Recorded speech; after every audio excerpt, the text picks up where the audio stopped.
Hello, everyone. Welcome to Empty Cloud Monastery. I'm here with Bhante Kothmale Kumarakassapa and Bhante Kusala, who will be kindly translating today. So, Bhante Kusala, if you would kindly introduce Bhante and then invite him. Thank you. Bhante Kumarakassapa is from Kothmale in Sri Lanka. He is well known among Buddhist community in Sri Lanka and across the globe. Venerable Bhante Kothmale Kumarakassapa is a student of Venerable Mankadavala Sudassana Thero and Venerable Mankadavala Nandaratana Thero. Both are well-known monks in Sri Lanka. And Bhante Kothmale Kumarakassapa is also the abbot of the Labunoruwa Kanda Forest Monastery in Sri Lanka. And he is presently also the president of the Paramatha Foundation, which is serving the Buddha Sasana. And to his credit, in terms of his education, he has his Royal Pandit degree and also the master's degree in Buddhist and Pali studies. So today is Bhante's birthday. So Ayasoma was telling him that she wishes him not to be born again. නැවත අද උන්වහන්සේගේ උපන්දිනය නිසා නැවත උත්පත්තියක් නොවේවා කියලා ප්‍රාර්ථනා කරනවා කියලා. නමුත් මේ කාලේ අපි අතරේ උපත ලැබීම වාසනාවක් කියලා අයසෝමා විසින් මුලින් සඳහන් කරන්නට යෙදුණා.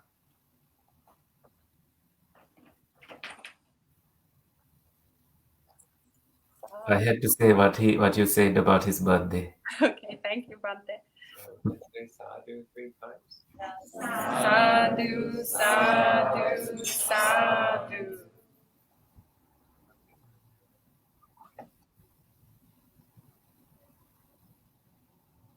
තිරසනයි සානස අපි දේශනාවද ඉස්සෙල්ලා පටන් ගන්නෙ. එහෙමයි. අද මේ වැඩසටහන සාමාන්‍යයෙන් 4 වෙනකන් යනවා කියලා තියෙන. නමුත් 3ට මම ඉවර වෙනවා. විශේෂයෙන්ම මේ ඉස්සෙල්ලා දේශනාව ඊට පස්සේ ප්‍රශ්න ඊළඟට භාවනාව.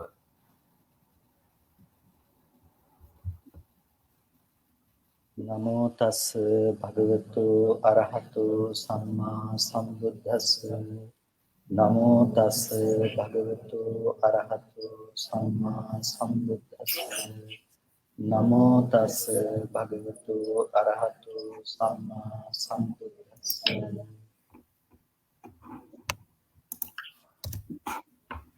පූජනීය මහා සංඝරත්නයන් අවසරයි ශ්‍රද්ධාවන්ත පින්තුනි.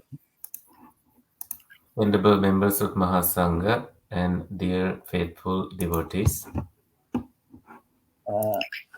අද උපන්දිනය වෙනුවෙන් සුබ පැතුම් එකතු කරපු ආශිර්වාද කරපු හැමෝටම ස්තුතිවන්ත වෙනවා සහ පුණ්‍යානුමෝදනා කරනවා. I sincerely thank everyone who sent me greetings on my birthday and also send them my blessings.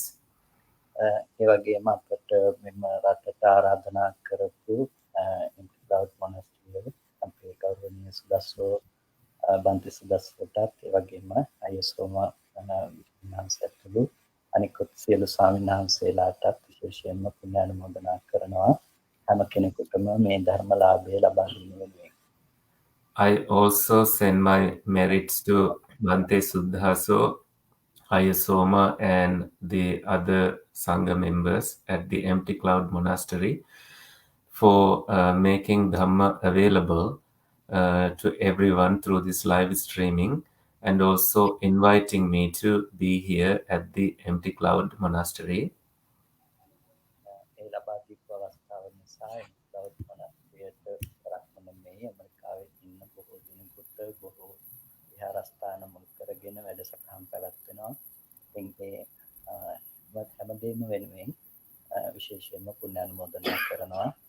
ඉන්ටර්ක්ලවුඩ් මොනස්ටරියේ බන්ති සුදස්සෝට අයසෝමන් Because of this opportunity, many temples in the United States and elsewhere are streaming these programs, and he's very delighted to be here at the Empty Cloud Monastery with Bhante Suddhaso and Ayasoma. අද දවසේදී අපේ භාවනා වැඩසටහනේ මූලිකව සිද්ධ කරන දේශනාව මම කැමති විශේෂයෙන්ම මෙහි ප්‍රධාන සූත්‍රයක් හැටියට නිතර සජ්ජායනා වෙන කච්චානගොත්ත සූත්‍රය ආශ්‍රය කරගෙන පටන් ගන්න. In today's meditation program, I like to highlight the Kacchayanagotta Sutta and lead the discussion based on the Kacchayanagotta Sutta. කච්චානගොත්ත බුදුරජාණන් වහන්සේ ළඟට ඇවිල්ලා සම්මාදිට්ඨිකෝ භන්තේ විච්ඡති කිත්තාවතානකෝ සම්මාදිට්ඨිය කියලා කියනවා. කෙතකින්ද සම්මාදිට්ඨිය කියන්නේ කියලා බුදුරජාණන් වහන්සේගෙන් විමසා සිටියා. So in that sutta, Kacchanagotta approaches the Buddha and asks, what is Sammaditthi? People say right view, and to what extent it is the right view, he asked the Buddha. ඒ අවස්ථාවේදී බුදුරජාණන් වහන්සේ ඒ කච්චානගොත්තට පැහැදිලි කරනවා දන්නිසිතං කයං කච්චායන ලෝකෝ කච්චායන මේ ලෝකය අන්ත දෙකක් ඇසුරු කරගෙන වාසය කරනවා අතිතංචේව නතිතංචේව ඇත සහ නැත කියන මේ අන්ත දෙක. At that point, the Buddha responds to Kacchayanagotta that this world is associating two extremes. One is that there is, and one is that there is not. ලෝකේ ජීවත් වෙන හැම කෙනෙක්ම පාහේ මේ ප්‍රධාන වශයෙන්ම මේ අන්ත දෙක තුල වාසය කරනවා. Everyone living in this world mainly associates with these two extremes. එක පැත්තකින් අපි අවට තියෙන බාහිර ලෝකය ඇති බවට අපි හිතනවා වගේම ඒ ලෝකයේ විඳිනු ලබන කෙනෙක් පුද්ගලයෙක් තමන්ගේ පැත්තෙන් ඉන්න බවට නිතර කල්පනා කරනවා. While we associate with the external world on one side, internally also we think that there is a person experiencing this external world. We often think about it that way. ඒ වගේම ඒ තමන් හිතන පුද්ගලයා දිගින් දිගටම මරණින් මත්තේ පවතින කෙනෙක් සහ ඔහුට විඳින්න ලෝකයේ තියනවා කියලා එක පිරිසක් කල්පනා කරනවා. One group thinks that this person continues to exist after death and that they continue experiencing life this way. ඒ වගේම තව පිරිසක් කල්පනා කරනවා මේක මේ කය නැති වෙලා යනකොට මේ ඔක්කොම ඉවරයි අපි විඳින හඳුනන කම්මේ සියල්ලම මෙතනින් ඉවරයි ඊට පස්සේ මේකේ පැවැත්මක් නැහැ කියලා මේකේ නැති බව තව පිරිසක් කතා කරනවා. Another group thinks that the life ends at the death and this body or nothing continues and everything ends with death. That is the other group. මෙන්න මේ විදිහට ලෝකේ ඉන්න බොහෝ මිනිස්සු නැතිනම් ධර්ම පිළිබඳ තේරුමක් නැති අවබෝධයක් නැති හැමදෙනාම මේ ඇත්ත සහ නැත කියන අන්ත දෙකට පත් වෙලා වාසය කරනවා. So those who do not have any knowledge in the Dhamma, they fall into these two extremes. One side thinks that there is, one side thinks that there is not. There is none. So that is where the world exists. People live in either one of these sides. බුදුරජාණන් වහන්සේ මේ අන්ත දෙකට නොවැටි අපිට ලෝකයේ සමුදය සහ නිරෝධය කියන කරුණු දෙක පෙන්වනවා අන්ත දෙක දුර වෙන විදිහට. So the Buddha teaches us how not to fall into these two extremes by teaching us the arising, samudaya, and nirodha, cessation. ලෝක සමුදයංකෝ කච්චායන සම්පන්නය පස්සතෝ යාලෝකේ නත්තිතා සානහෝති කච්චායන මේ ලෝකේ යම් කිසි ලෝක සමුදය පිළිබඳව කෙනෙක් දකිනවා නම් ලෝකේ නැතයි යන හැඟීමක් කෙනෙකුට තියෙනවා නම් අන්නේ නැතයි කියන හැඟීම දන්නේ නැහැ. So to someone who sees the arising nature of the world, then there is no thinking that the world does not exist. That disappears. ඒ වගේම ලෝක නිරෝධය පිණිස කෙනෙක් නුවණ පවත්වනවා නම් ලෝක නිරෝධය පිළිබඳව නුවණින් දකින කෙනාට ලෝකය ඇතැයි යන හැඟීමක් තියෙනවා නම් ඒ ඇතැයි යන හැඟීම දුර වෙනවා. To someone who is experiencing or seeing the cessation of the world, if there is any thinking that the world exists, that disappears. මෙන්න මේ ලෝකයේ හට ගැනීම සහ නිරෝධය කියන දේ දකින්න කෙනාට වලින් ලෝකයේ තුල එයාට ඇති වෙන කෙලෙස් උපදින්නට හේතුවක් ඇත්තේ නැහැ. So when someone sees the arising and cessation, there is no way that the defilements arise in them. අපි ලෝකය ඇසුරු කරනකොට උපය උපාදාන හේතසා අධිඨානාදී වශයෙන් මේ ලෝකය ඇසුරු කරනවා. එතනදී උපය කියලා කියන්නේ අපි ලෝකයට එළඹෙන ආකාරය. So we have three ways that we associate with this world, and the first one is upaya, which is about how we enter associating with this world. අපි ඒ ලෝකයට එළඹීම දෙපැත්තකින් සිද්ධ කරනවා. එකක් තණ්හා උපය, අනිත් එක දිට්ඨි උපය. We have two approaches when making an entry to associating with this world. One is about craving, tanha. The other one is about ditti, view. තණ්හාව කියලා කියන්නේ අපි ලෝකේ අපි ආශා කරන දේවල් අපි ඒ දේවල් වලට බැඳෙනවා. අපි බැඳීම් සහිත දේවල් පිළිබඳව ඇලිලා වාසය කරනවා. Tanha is about attachment and desire to certain things in the world.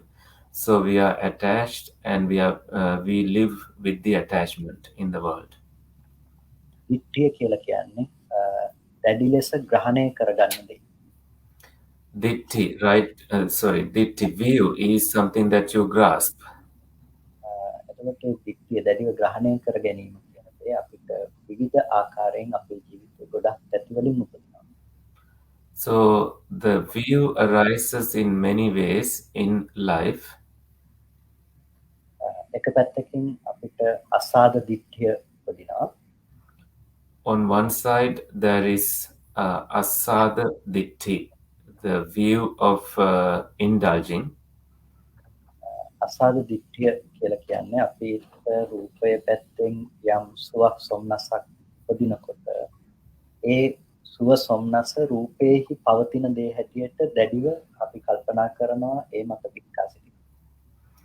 So when it comes to indulging view, when we associate with a form, we think that it is in that form that there is indulgence in that form. අනේ අසාද දිට්ඨියෙහි බලවත් බව නිසා තමයි අපිට සතුටු වෙන්න තියෙන පුළුවන් දේවල් ලෝකේ රූප ශබ්ද ගන්ධ රස ස්පර්ශ කියන මේ දේවල් පැත්තේ තියෙනවා කියන දැඩිව පිහිටා සිටීමක්.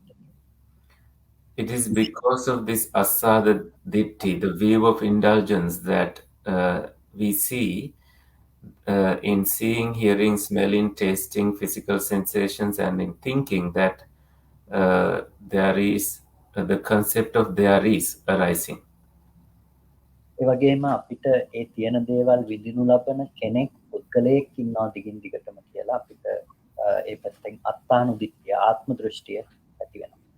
Then there is the other view that of a self, that there is an experiencer in experiencing whatever there is, bound with the form. මෙන්න මේ විදිහට අපි ලෝකයේ පිළිබඳව එළඹීම් වශයෙන් උපය අපි ඇති කරගෙන තියෙනවා. ඒ වගේම ලෝකයේ තුල ඒ උපය නිසාම උපාදානයන් يعني දැඩිව ග්‍රහණය කර ගැනීම පොදවා ගන්නවා. It's because of this that we have approached the world with upaya, and also we cling to the world with upadana subsequently. උපාදාන වශයෙන් ගත්තාම අපි කාම උපාදාන සහ ditthi උපාදාන අත්වාද උපාදාන, සීලබ්බත උපාදාන වශයෙන් අපි උපාදානයේ කොටස් හතරකින් ගන්නවා.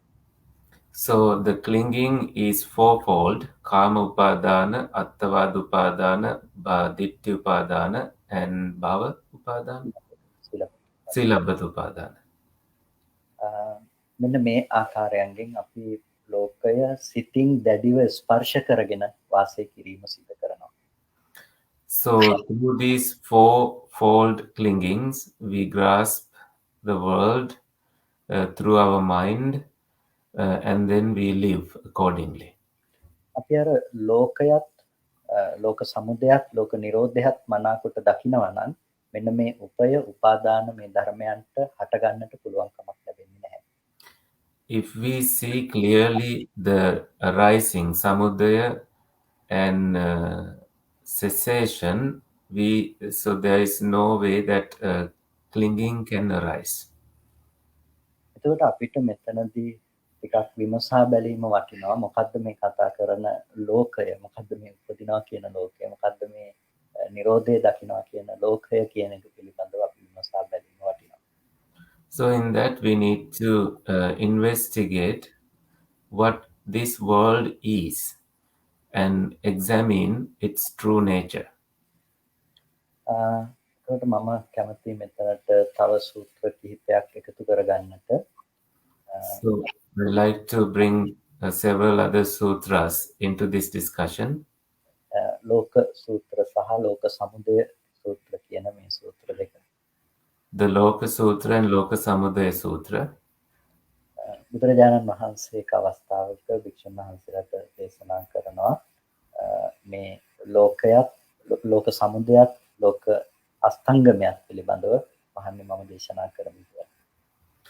At one point, the Buddha teaches that when monks, I am going to teach you the world, its arising and its disappearance. මෙතනදී බුදුරජාණන් වහන්සේ දේශනා කරනවා චක්කුංච පටිච්ච රූපේච උප්පජ්ජති චක්කු විඥානං තින්නං සංගති පස්සෝ පස්සපච්චය වේදනා වේදනාපච්චය තණ්හා තණ්හාපච්චය උපාදානං උපාදානපච්චය භවෝ භවපච්චය ජාති ජාතිපච්චය ජරා මරණං ශෝක පරිදේව දුක්ඛ දෝමනස් උපායාසා සම්භවಂತಿ එවමේ තස්ස කේවලස්ස දුක්ඛඛන්දස්ස සමුදයෝ හෝති කියලා මේ තමයි ලෝකේ හට ගැනීම කියලා දේශනා කරනවා. So quoting a Pali phrase that goes as Chakkuncha Paticca Rupecha Uppajjati Chakku Viññāna, that ends with Evametatsa Kevalassa Dukkha Khandassa Samudayo Hoti. The Buddha teaches how this world comes into being. එතකොට මේ ලෝකයෙහි ඉපදීම පිළිබඳව බුදුරජාණන් වහන්සේ දේශනා කළේ මේ භෞතික වස්තුන්ගේ හට ගැනීම භෞතික වස්තුන්ගේ පහළවීම පිළිබඳව කතාවක් නෙමෙයි. When the Buddha talked about the arising of the world, he never talked about the material arising of the world. බුදුරජාණන් වහන්සේ එතනදී දේශනා කරන්නේ අපට භෞතිකමය වශයෙන් උපදින දෙයට වඩා අපි පුද්ගලානුබද්ධව ලෝකය ගොඩනගා ගන්න ආකාරය පිළිබඳව. Instead, the Buddha talked about how we associate with the world internally as a person within ourselves. එතකොට චක්කුංච පටිච්ච රූපේච උප්පජ්ජති චක්කු විඥානං තින්නං සංගති පස්සෝ පස්සපච්චය වේදනා කියන තැන දක්වා බුදුරජාණන් වහන්සේ දේශනා කරන්නේ මේ ලෝකය ඇත්තටම උපදින අවස්ථාව පිළිබඳව. So when the Buddha talked about Chakkuncha Paticca Rupecha Uppajjati Chakku Viññānam Tinnan Sangati Passo Passapacca Vedana, up until that point, it is about the arising of the world. එතකොට මේ ටික මත තමයි අපිට ලෝකය කියන දේ ඉපදීම ගැන කතා කරන්නට පුළුවන්කම තියෙන්නේ. It is there that we can talk about the arising of the world. That is about dependent on the eye and the form and eye consciousness. There is contact, and then because of contact, there is feelings. That is about the arising of the world. ඒ අපිට ඇහැ යම් කිසි රූපයක් ඇවිල්ලා ගැටෙනකොට ඒ නිසා හටගන්න දැනගන්න හිතක් ස්පර්ශ වේදනා කියන මේ ධර්ම ටිකක් නිසා අපිට මේ ලෝකයේ පැනවීම තියනවා. ලෝකයේ පැනවීම කියලා කියන්නේ පෙනීම උපදිනවා කියන එක. අන්න ඒ නිසා තමයි අපිට පෙනෙන ලෝකයක් තියෙන්නේ. There is this visible world because of how these causes and conditions function, such as the eye, the form, and eye consciousness, and the contact coming into being. And it is because of that there is this seeing of the world takes place. එතකොට අපිට මෙන්න මේ තැනදී අවධානයක් විශේෂයෙන්ම යොමු කරන්නට ඕනේ මේ හටගත්ත ලෝකය කියන තැන අපි අද අත්විඳින ලෝකය මොකක්ද කියන එක තේරුම් ගන්න. So here we need to pay attention to the aspect, to this aspect that what is the world we are experiencing in this horizon world. එතකොට අපි මේ බුදුරජාණන් වහන්සේ දේශනා කරන මේ හටගන්න ලෝකය කියන තැන අපි භුක්ති විඳින්නේ වෙනස් නොවන එක දිගට පවතින ලෝකයක් පිළිබඳව. In this world that has been arisen, we are associating with a world that is continuous and that is not subject to changing. දැන් ඔබ හැම කෙනෙක්ම මේ ඉදිරිපස්ස මේ මම ඉන්න පැත්ත බලාගෙන ඉන්නවා. එතකොට ඔයගොල්ලන්ට පසුපස වෙන්නේ මොකද්ද, ඉන්නේ කවුද කියන එක ඉන්න කෙනා කරන දෙයක් ඔයගොල්ලන්ට පේන්නේ නැහැ. හැබැයි ඔයගොල්ලෝ හිතනවා ඔයගොල්ලන්ට පසුපසින් ලෝකය තියෙනවා. So when you are seated in front of me and looking at me, you don't know what is happening behind, but you think that you see it, and you think that there is you think that you know what is happening behind you, that this world behind you exists. එතකොට ඒ අපි පිටුපසින් ඇති ලෝකයේ පිළිබඳව කල්පනා කරන එක ඔබ දැන් හිතන එක ඇත්තටම පවතින ලෝකයේද, එහෙම නැත්නම් ඔබ ඇති බවට කල්පනා කරන සංකල්පයක් විතරද? So when you take the world behind you, is it a conceptual world or is it an actual world that exists behind you? ඇත්තම ඔබ හිතනවා නම් ඔබ දැන් මේ මොහොතේදී පවතින පිටුපස තියෙන ලෝකය ගැනයි ඔබට කල්පනා කරන්න කියලා. ඔබ ඉදිරිපස බලාගෙන ඔබට කියන්න පුළුවන් වෙන්න ඕනේ ඔබට පසුපසින් ඉන්න කෙනා මොකක්ද කරන්නේ කියලා. So if you exactly see the world behind you, you should be able to actually tell what the person behind you is doing. හැබැයි එහෙම අපිට කියන්න පුළුවන් කමක් නැහැ. අපි යම් දෙයක් දැක්කනම් දැකපු නිමිත්තක් සිහි කරගෙන අපි හිතනවා අපිට පිටුපස ලෝකය තියෙනවා කියලා. So we don't have that ability to tell what is exactly happening behind us, but we conceptualize something from what we have seen before, and then we assume that this is what is happening behind us. අන්න ඒ වගේ අපිට මේ ලෝකය කියන හැඟීමක් තියෙනවා නම් අද අපි යවට තියෙන මේ මුළු ලෝකයක් තියෙනවා කියන එක ඒක හුදෙක්ම අපි සංකල්පනාවක් තුළ ඇසුරු කරන දෙයක් මිසක ඒක යථාර්ථය නෙමෙයි. In the same way, the world that we associate with is a conceptual world. It is not the reality. එතකොට මේ ලෝකය කියන පැනවීම සිද්ධ කරන්නේ කොතනින්ද කියලා අපි බැලුවොත් අපිට යම් වෙලාවක යම් අවස්ථාවක හැට රූපයක් ගැටුණා නම් ඒ රූපය පිළිබඳව දැනගන්න සිතක් ඉපදුනා නම් ඒ රූපය විඳලා අපි දැනගත්ත තැනක් තිබුණා නම් ඒ අවස්ථාව විතරයි අපි දකින දේ ඇති බවට පනවන්න පුළුවන් තැන. So where does this world begins to experience? It is in this way that it happens. There is the eye, the physical eye, and the form outside, and the meeting of these two with a thought, and it is in those places, in the feelings as well, that we experience the world.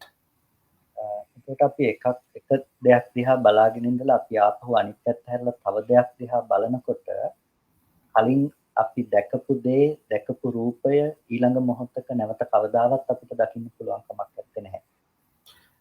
In that sense, when we have looked at something and looked away and then looked at the same thing again, we are not going to experience that same thing the same way again at all.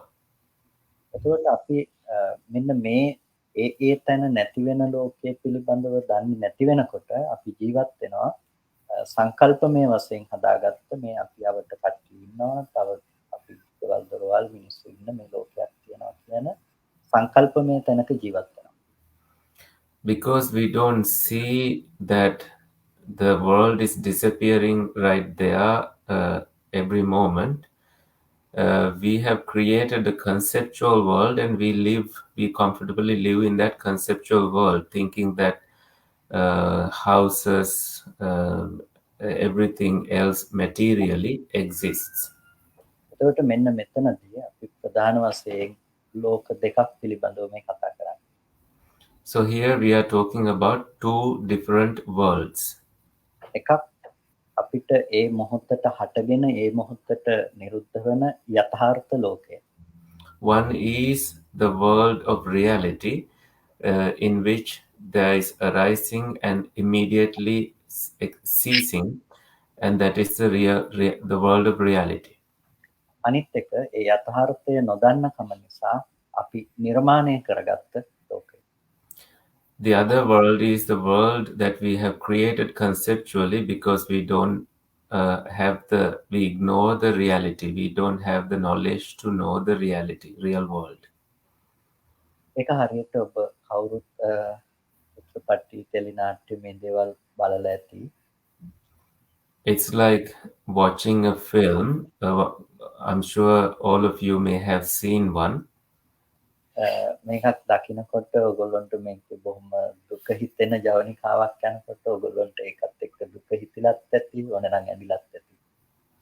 So sometimes when the episode is about sadness, you experience sadness and you may even have cried because of what you see in that episode. ඔබ මොහොතකට කල්පනා කරොත් මේ චිත්‍රපටිය රඟපාපු කෙනත් ඔයගොල්ලොත් එක්ක ඒ මොහොත බලමින් හිටියොත් එයාටත් ඔබට දුක හිතන විදිහටම දුක හිතේද? If you think for a moment, if the person who acted in it, who created it, also is watching at the same time as you are watching it, they may also experience that same sadness. ඔබ දුක් වෙන තැනක ඒ කෙනා දුක් නොවී ඉන්නවා. However, at a place now that they are not watching it, they are not experiencing that sadness while you are experiencing that sadness.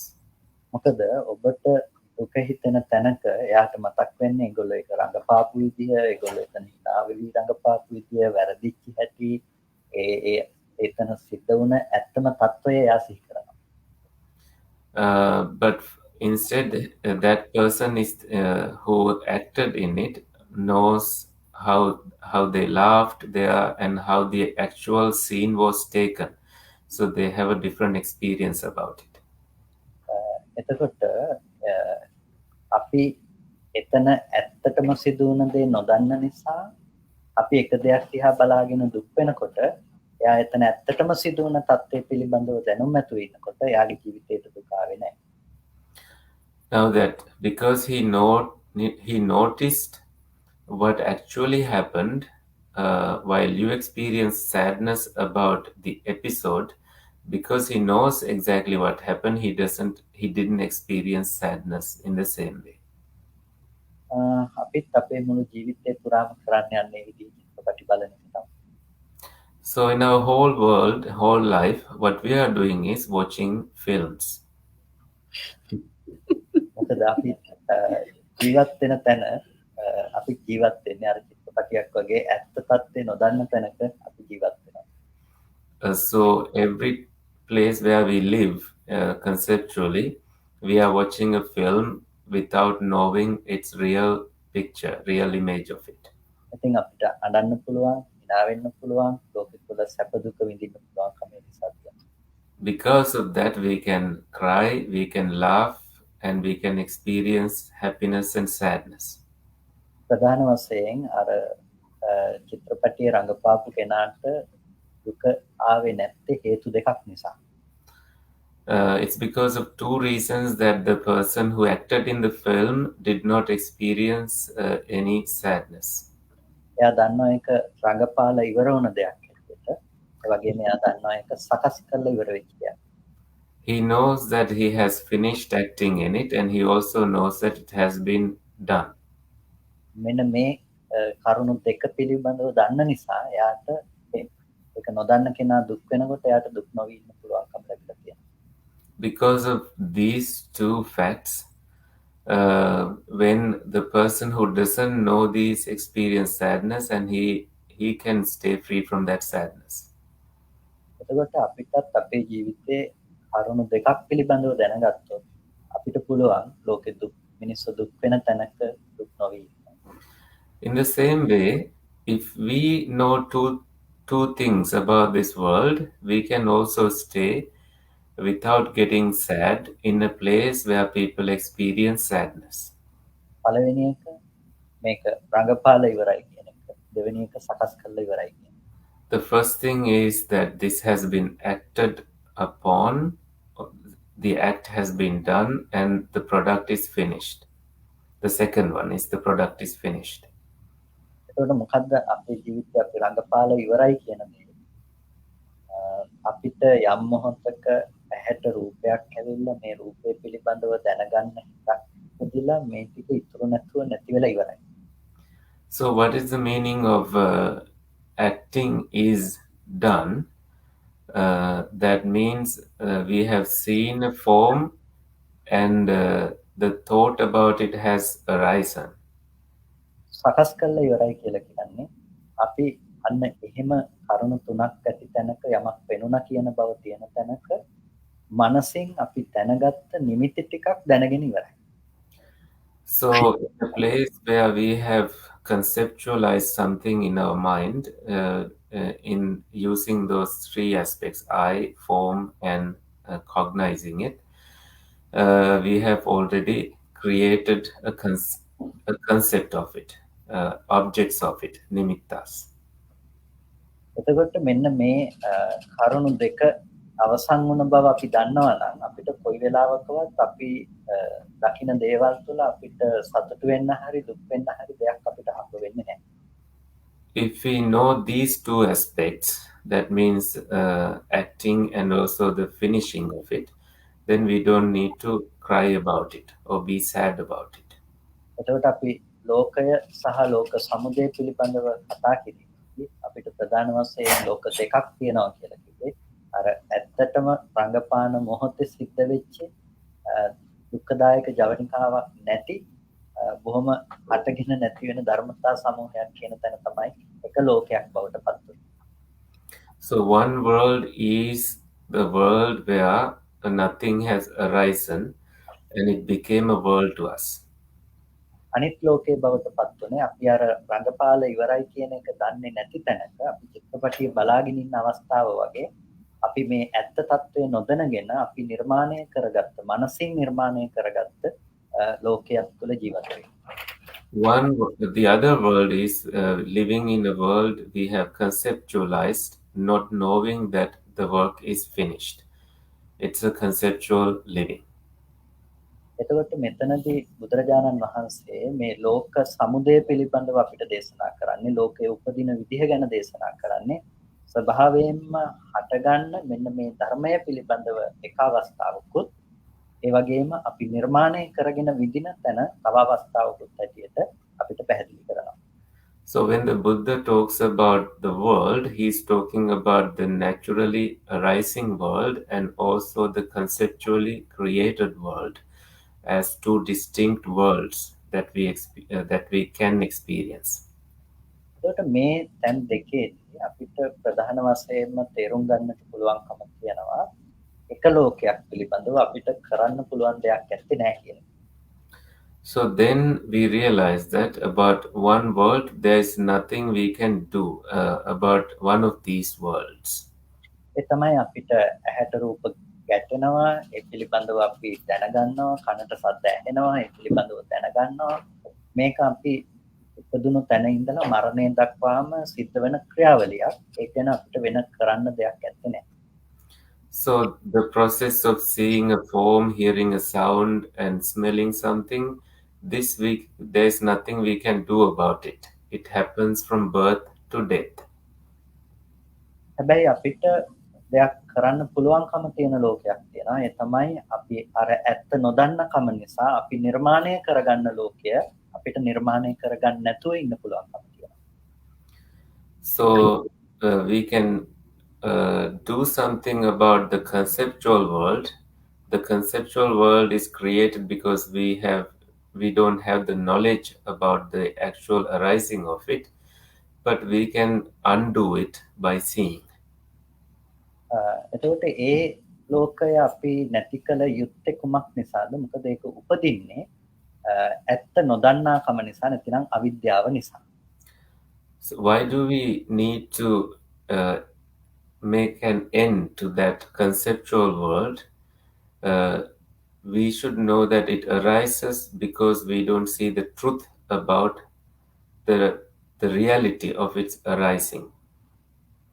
ලෝක සමුදය සූත්‍රයේදී අපි චක්කුංච පටිච්ච රූපේ චුප්පජ්ජති චක්කු විඥානං තින්නා සංගති පස්සෝ පස්සපච්චය වේදනා වේදනා පච්චය තණ්හා කියලා වේදනා පච්චය තණ්හා වේදනාව නිසා තණ්හාව උපදිනවා කියලා තැනක් කතා කරනවා. In the Loka Samudaya Sutta, the Buddha talks about how craving arises because of feelings, and feelings arose because of how I forms and eye consciousness and contact coming into being.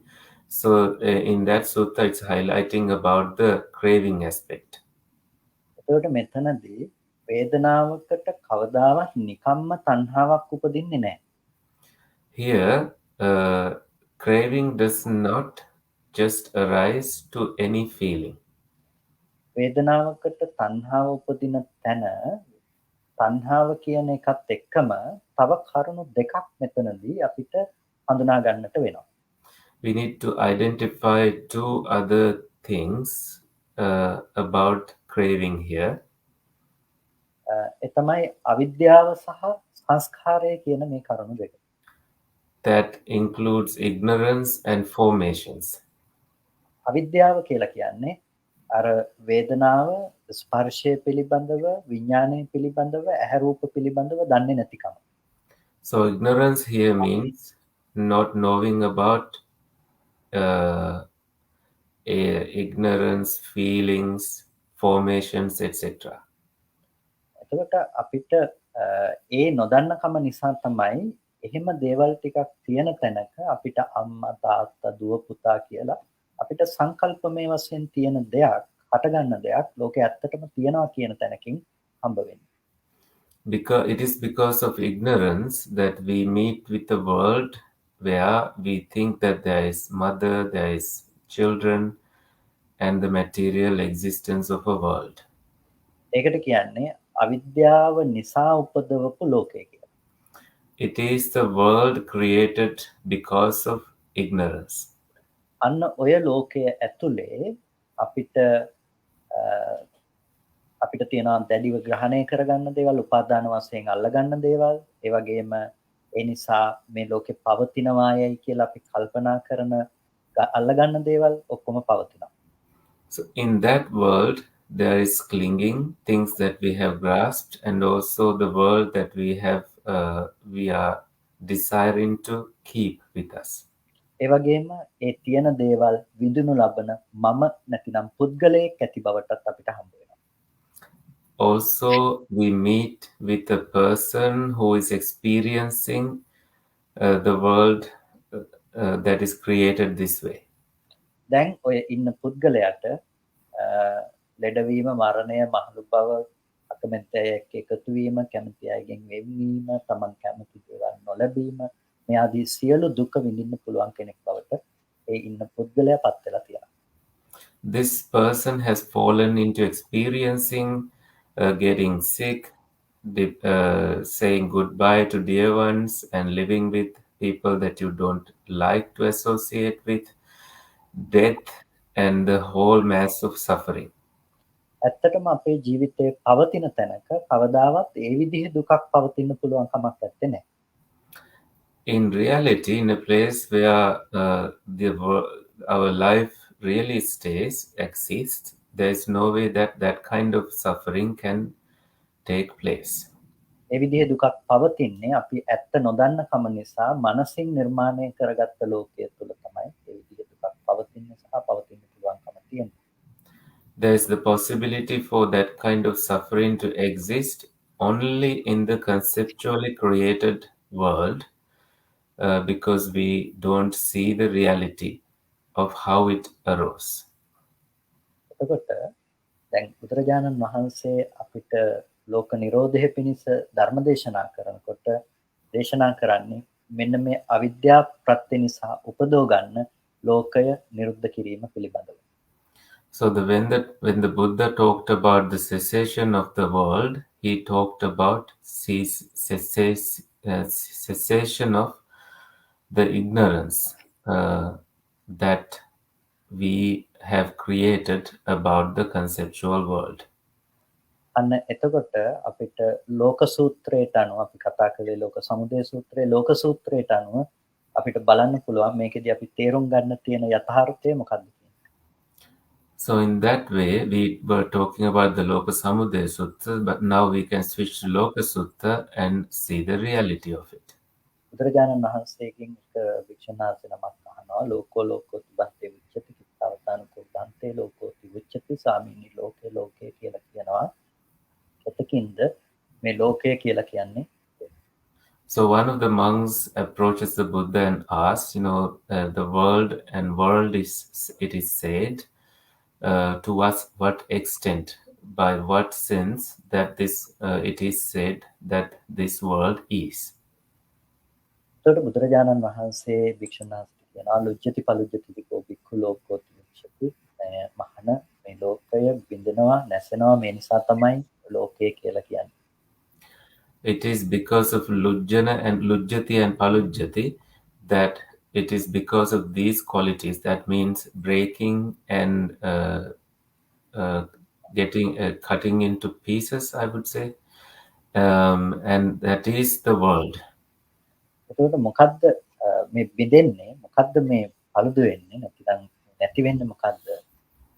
චක්කුම් වික්කවේ ලුජ්ජති පලුජ්ජති මහන්නේ ඇස නැති වෙනවා මේක තමයි නැති වෙලා යන දේ. රූපය තමයි නැති වෙන්නේ. චක්කු විඥානය තමයි නැති වෙන්නේ.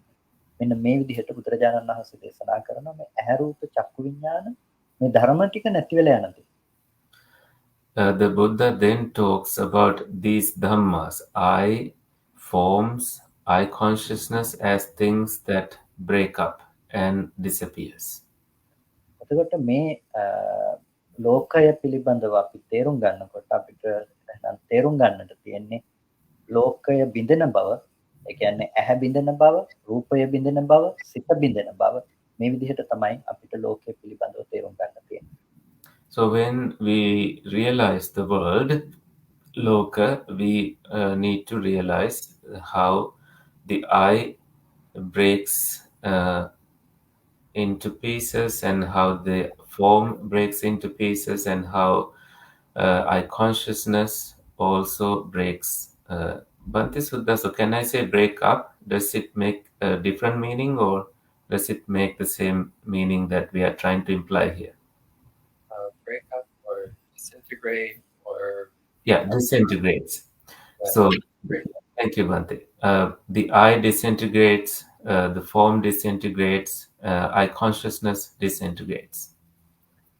එතකොට මේ ධර්ම ටික මේ විදිහට නැති වෙන බව දැකීමම මේ ලෝකයේහි නැතිවීමයි. So seeing this that this world disintegrates is also seeing that these dhammas, these phenomena disintegrates, also is a seeing of this world disintegrates. ඔබට දැන් ලෝකය අසුරු කරන්න පුළුවන්කම තියෙන්නේ දැන් දකින්න පුළුවන් මේ ශාලාව නම් මේ ශාලාව ඇතුළ මේකෙන් එළිය ආපු ගෙදර මේ ඔක්කොම තියෙන්නේ දකින්න පුළුවන් ලෝකයක් තුළ. It is in the visual world that we are able to see this hall, that we came from a home, and also the outside of the hall.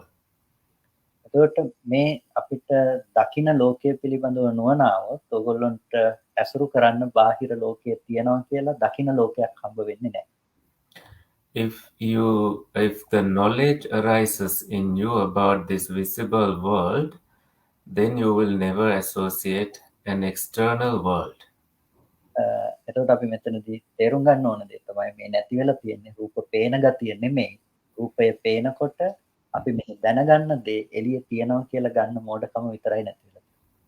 So then what you realize is that what we are realizing is not the experience of seeing forms, but the ignorance about it. That is what we have realized in this experience. එතකොට අපිට අන්න ඒ අපි නොදන්නකම නැති වෙනකොට අපිට කොයි වෙලාවකවත් තියෙන දේවල් පිළිබඳව ගනුදෙනු කරන්න යන ගතිය අපි ළඟ හිටින්නේ නැහැ. So when the ignorance disappears, we don't go to associate with things that exists. එතකොට එතනින් මිදුනහම ඔබට නැවත එබඳු වූ දෙයක් විඳින්න පුළුවන් තැනකට නැවත ඉපදීම පිණිස යන්න තියෙන හේතුව අද නැති කරන්න පුළුවන්කම තියෙනවා. When you are freed from that place, you can also free or cease the cause that is conducive to rebirth of creating this world. උදාහරණයක් ඇටියට දැන් ඔයගොල්ලෝ මේ වැඩසටහන ඉවර වුණාම කවුරුත් ගෙවල් වලට යයි. හැබැයි ඔයගොල්ලෝ ගෙදර යනකොට මේ කය අරගෙන යන්න බැරි තත්ත්වයටපත් වුණොත් මොකද වෙන්නේ? For example, after the program, you may go home, but if it happens so that you can't take this body home, what do you think about it? මේ කය අරගෙන යන්න බැරි තත්ත්වයකටපත් වෙලා නම් එහෙනම් ඔයගොල්ලන්ට සිද්ධ වෙනවා ඒ ගේ විඳින්න පුළුවන් මට්ටමකට මේ කය අතහැරලා වෙන තැනකට ප්‍රතිසන්දි වශයෙන් යන්න. So then you have to abandon this body and go to a continued place in such a way that you can experience a different world. එතකොට ඒ ප්‍රතිසන්දි වශයෙන් යන්න හේතුනේ බාහිර ලෝකයේ පවතිනවායයි කියලා ගත්ත සංඥාව මත තමයි ඔයගොල්ලන්ට එතනට ප්‍රතිසන්දි වශයෙන් යන්න හේතුව සකස් වෙන්නේ. You had to go into a continuation with rebirth because of the perception that the external world exists. ඒකට කියනවා භවපච්චය ජාති කියලා. අපි ඇති බවට යම් මට්ටමකින් දේවල් අල්ල ගන්නවා නම් ග්‍රහණය කර ගන්නවා නම් අන්න ඒ නිසා එබඳු මට්ටමේ තැනකට ප්‍රතිසන්දි වශයෙන් යන්න පුළුවන් හේතු අපි නැවත නැවත සකස් කරනවා. So this is called bhavapacchya jati. Because of the existence, there is rebirth. So you have been creating causes that makes you continue being born again and again. එතකොට මේ අවිද්‍යාව නිසා ගොඩනගාගත්ත ලෝකය ඇතුලේ ඔයගොල්ලන්ට උපදින්න හේතුවක් තියෙනවා සසරේ පැවැත්මටත් ඒ වගේම මේ ජීවිතේ ජීවත් වෙනකොට දුක් විඳින්න පුළුවන්කමක් කියන මේ දෙපැත්තෙම දුක මේ ලෝකයේ ඇතුලේ ඉතුරු වෙලා තියෙනවා. So in this conceptual world, we see the existence of the world and also that you suffer in this world. අන්න ඒ නිසා ඔබ මේ අවිද්‍යාව නිසා ගොඩනගපු ලෝකය අද නිරුද්ධ කළ යුතු ලෝකය. ඒක නිරුද්ධ කරන්නට නම් අර යථාර්ථ වශයෙන් පවතින ලෝකයේ පිළිබඳව ඔබ තේරුම් ගන්නට ඕන. So in order to experience cessation in the world that is created because of ignorance, we need to see the reality as is in the actual world. මොකද ලෝක දෙකක් එකපාර පවතින්නේ නැහැ එක්කෙනෙක් ළඟ. එක ලෝකයක තමයි එක්කෙනෙකුට ජීවත් වෙන්න පුළුවන්කම තියෙන්නේ. Because two worlds do not exist together. A person only experience one world at a time. අපි නොපවතින ලෝකයක තමයි හැමදාම පවතිනවා කියලා හිතාගෙන ජීවත් වෙන්නේ. So we live in a world that does not exist, thinking that it exists. ඒ ලෝකය හැම වෙලාවකදීම බොහොම ප්‍රාථමිකයි බොහොම සංකල්පමය වශයෙන් අල්ලගත්ත දෙයක් විතරයි. That world is basically conceptually grasped and it is very basic. මම උදාහරණයක් හැටියට කිව්වොත් දැන් අපි මැරුණාම හිතන්නකෝ අපි නැවත මිනිසෙක් කියලා ඉපදුණා කියලා. So, for example, let's say that we died and we are born again as a human being. එතකොට මේ අපි මේ ජීවිතයේ මේ තියෙන මේ කය සංරක්ෂණය කරලා අරන් තියලා තියෙනවා. අර මැරිලා ඉපදුණු තැන අපි මිනිසෙක් කියලා ලොකු වෙලා අපි එනවා මේ සංරක්ෂණය කරලා තියෙන රූපේ බලන්න. So our body is preserved, and once we are born again, we have grown up and we come back to see this preserved body. එතකොට දැන් ඒක ඉස්සරහට දේහේ ඉස්සරහට ඇවිල්ලා ඉන්නකොට මම කියලා අපිට හිතෙන්නේ අර ඉස්සරහා තියෙන කයද එහෙම නැත්නම් දැන් එතන අනිත් කයද?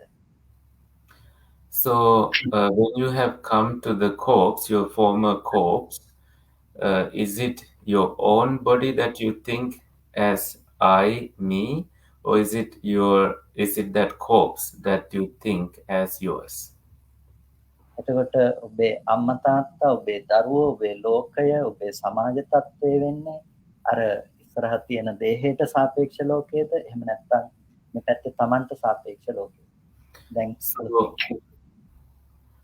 what is your actual world now? Is it the world that used to associate this body, or is it the world that you associate now as your mother, children, and the external world?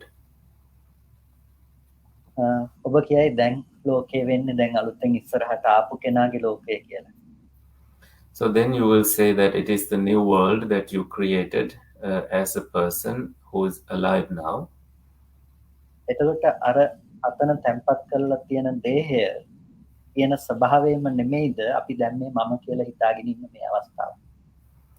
So is it not same as the body that is reposed there?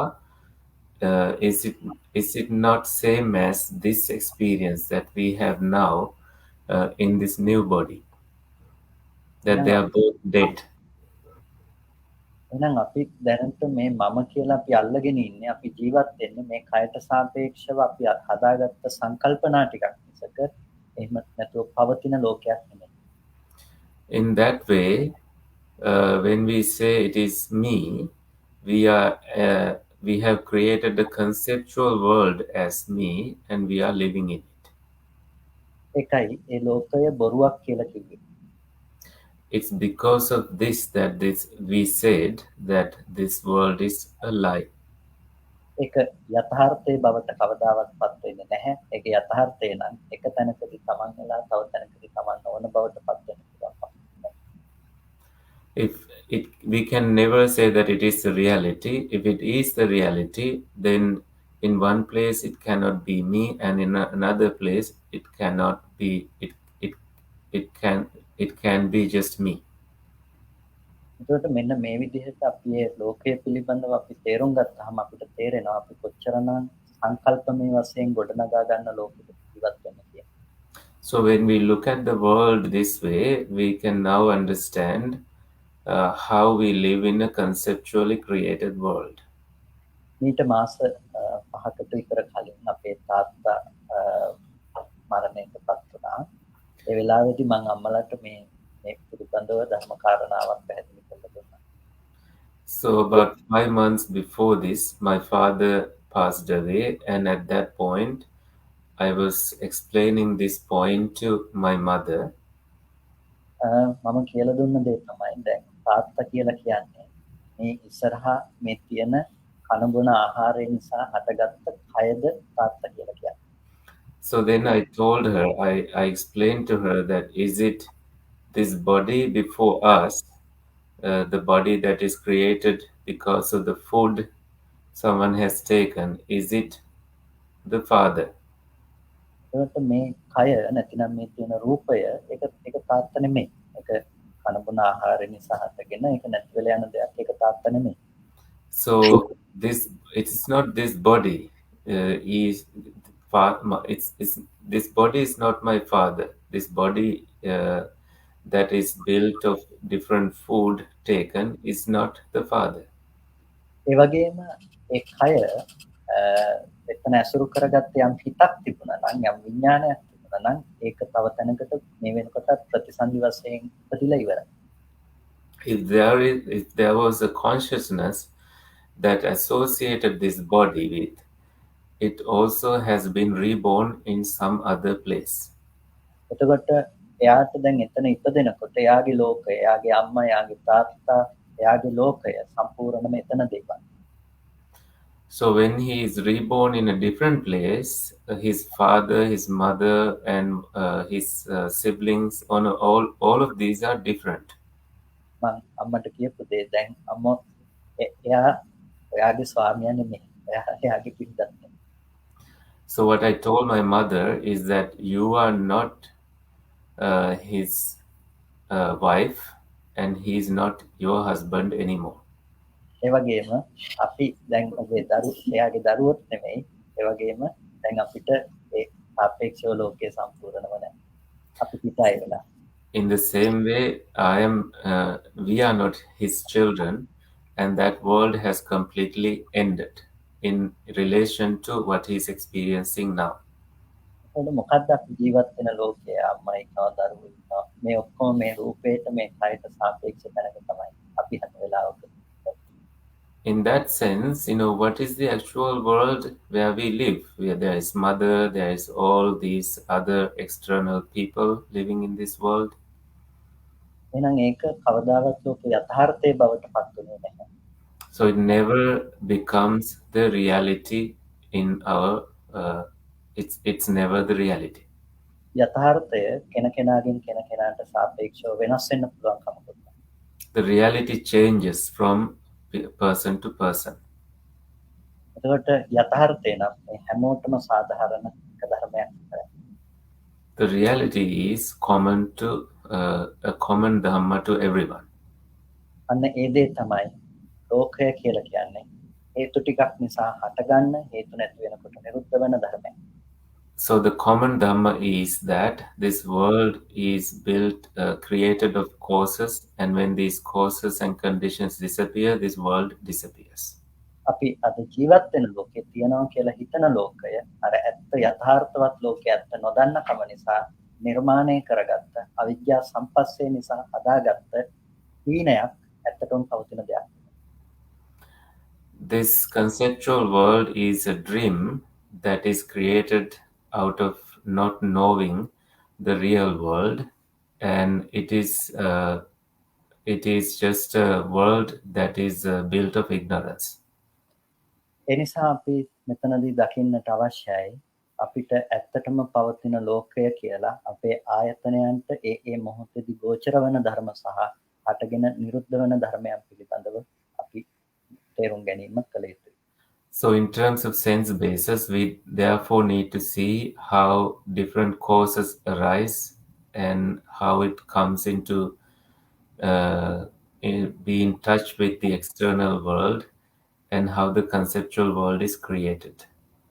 අන්න ඒකට තමයි බුදුරජාණන් වහන්සේ කච්චානගොත්ත සූත්‍රයේදී පටිච්චසමුප්පාද ධර්මය අපට දේශනා කළේ. It is for this reason that the Buddha taught the dependent co-arising in the Kacchanagotta Sutta, to understand how the causation theory works.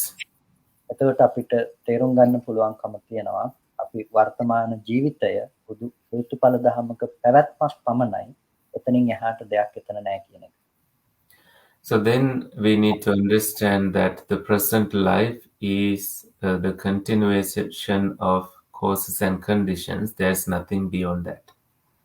එතකොට අවිද්‍යා පත්‍ය සංඛාරා අවිද්‍යාව නිසා සංස්කාරය උපදිනවා. එතකොට ඒ අවිද්‍යා සංඛාර කියන හේතු දෙක නිසා තමයි විඥානයක් ප්‍රතිසන්දි වශයෙන් පැමිණෙන්නේ. Because of ignorance, formations come to be, and because of formations, consciousness come to be. So it's because of ignorance and formations consciousness come to be. ඒ ප්‍රතිසන්දි වශයෙන් යම් විඥානයක් හටගත්තා නම් ඒ විඥාණයට අනුව තමයි එතන ඇස කන නාසය දිව ශරීරය ආදී මේ ආයතන ටික සකස් වෙන්නේ නාම රූපේ සකසෙන්නේ. So it is because of rebirth consciousness that these sense bases are created and the mentality and materiality are created. එතකොට අතීත හේතු හැටියට අවිද්‍යාව සහ සංස්කාරය අපට තේරුම් ගන්න පුළුවන් මේ ප්‍රතිසන්දිය පිණිස විඥානයේ බැස ගන්න සිදු වන හේතුව හැටියට. The cause for descending of consciousness for rebirth is ignorance and formations. These two can be identified. වර්තමාන ජීවිතයේ හැටියට අපිට හම්බෙන්නේ කර්ම පහයි විඥාන නාම රූප සලආයතන පස්ස වේදනා. So we only meet with 5 factors: consciousness, mentality and materiality, contact and feelings, and Vedana, right? Vedana, ස්පර්ශ වේදනා Sparsha Vedana, contact and feeling. So these 5 factors as present experience. එතකොට මේ තමයි අපේ වර්තමාන ජීවිතයේ බවට පත් වෙන ටික. මෙතන තමයි අපි සම්පූර්ණම ජීවත් වෙන්නේ. This is our present life and this is where we live at present. එතකොට මෙන්න මේ ටිකේ ඇත්ත දන්නේ නැතිකම නිසා අවිද්‍යාව නිසා අපි මේ ටික අම්මා තාත්තා දුව පුතා වශයෙන් අපිට ලෝකයක් හම්බෙන තැන හැටියට කල්පනා කරනවා.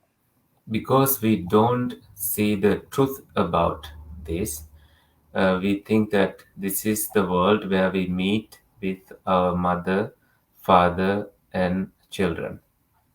එතකොට අපි ඒ දැන් වර්තමාන ජීවත් වෙන ලෝකයේ සම්පූර්ණව අපි උපදවගෙන තියෙන්නේ අර ටිකේ ඇත්ත නොදන්න කම නිසා ඒකම තමයි වර්තමානයේ කර්ම සකස් කර ගැනීම කියලා කියන්නේ.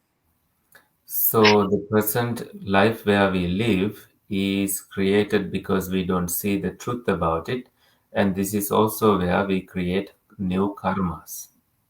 එතකොට අපිට ඒ ලෝකය අපි ජීවත් වෙන ලෝකය නිර්මාණය කරන්න හේතුනේ අවිද්‍යාව සහ වර්තමාන අවිද්‍යාව සහ වර්තමාන සංස්කාරය.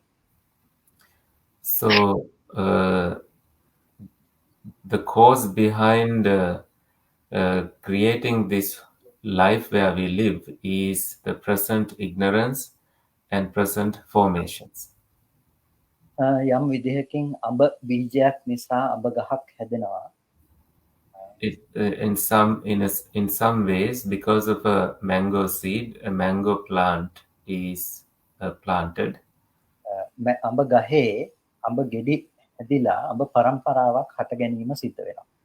So in that mango tree, mango fruits are born and then a mango lineage is born.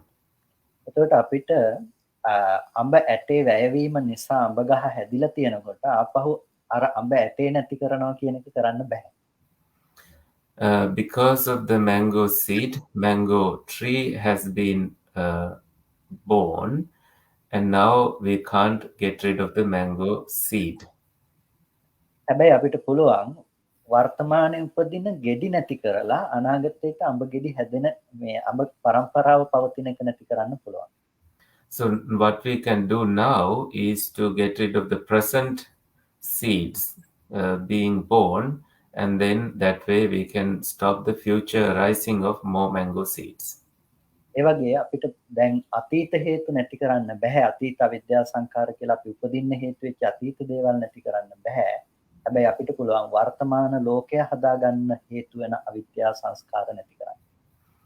In the same way, we cannot eradicate the past causes, but we can eradicate the present causes. ඒ නිසා අවිද්‍යා නිරෝධා සංකාර නිරෝධෝ අවිද්‍යා නිරෝධයෙන් වර්තමානයේ සංස්කාර නිරුද්ධ කරන්න පුළුවන්කම තියෙනවා. Therefore, by experiencing cessation of ignorance, the formations can also be ceased. එතකොට මේ අවිද්‍යා සංස්කාර නිරුද්ධ කරන්නට නම් අපිට අවබෝධ කරගන්න වෙනවා නුවණින් දකින්න වෙනවා විඥාන නාම රූප සලආයතන පස්ස වේදනා කියන මේ ධර්මයන්ගේ ඒ මොහොතින් මොහොත හටගෙන නිරුද්ධ වෙන ස්වභාවය. So we need to be able to see Vijnana Namarupa Phassa Vedana to be able to experience the cessation of ignorance. එතකොට මේ ධර්ම ටික හටගෙන නිරුද්ධ වෙන ස්වභාවය තමයි අපිට තේරුම් ගන්න පුළුවන්කම තියෙන්නේ. So we are able to understand the nature of arising and ceasing of these phenomena. අපිට බෑ මේ ටික නැති කරන්න පුළුවන් කමක් නැත්තේ නෑ. මේ ටික කොහොමත් හටගන්න ටික. හැබැයි හටගත්ත දේ ඉතුරු නැතුව නැති වෙනවා කියන එක අපිට තේරුම් ගන්න පුළුවන්. We can't stop them from arising, but we can see that having arisen, they vanish, they cease. එතකොට ඒ ටිකේ නිරෝධය අපි තේරුම් ගන්නකොට තණ්හා, උපාදාන, භව, ජාති කියන මේ ධර්මයෝ නොහට ගන්න බවට යනවා. ඒකට කියනවා උපදින්නේ නැහැ, අනුත්පාදයට යනවා. When we see the cessation of these, tanha, upadana, bhava, jati also cease to exist. They don't arise. ඒ කියන්නේ අනාගතයට වර්තමානයේ අඹ බීජ නැති කළාම අනාගතයට අඹ ගස් හටගන්නේ නැති වුණා වගේ. It's like when new mango seeds are eradicated, no future mango births will take place. New mango seeds will not arise because we have eradicated craving, clinging, etc. එහෙනම් ඔබට එතනදී කරන්න තියෙන්නේ එකම එක කරුණක්. ඒ තමයි විඥාන නාම රූප සලආයතන පස්ස වේදනා කියන මේ ධර්මතා ටිකේ නිරෝධය අවබෝධ කිරීම. So you need to only do one thing. It is to realize the cessation of consciousness, mentality, materiality, contact, and feelings. එතකොට මේ ටික හටගෙන නිරුද්ධ වෙන ධර්ම ටිකක් හැටියට ඔබ දැන් නුවණින් මානසිකාරය කිරීම ආරම්භ කරන්නට ඕනේ. You need to start contemplating on these dhammas as they cease after arising. එතකොට මේ ටික අපි මානසිකාරය කරනකොට මේක ඔබේ ප්‍රායෝගික ජීවිතයට ප්‍රතිබද්ධව එකතු කරගන්න දෙයක් බවට දැන් මේක ප්‍රමාණිකූලව පත් කර ගැනීම කළ යුතුයි. Now you can gradually bring this to your life practically right now. අපි සමතේ පැත්ත ගැන අපි නිතර කතා බහ කරනවා. ඒ නිසා මම මෙතනදී වැඩි ඉඩක් ගන්නවා මේක ප්‍රායෝගිකව අපි අරමුණක යථාර්ථය තේරුම් ගන්න පැත්ත කොහොමද කියන එක පිළිබඳව කතා කරන්නේ. We often talk about the tranquility samatha. It's because of that I decided to talk about our present experience and how we can see the reality of it.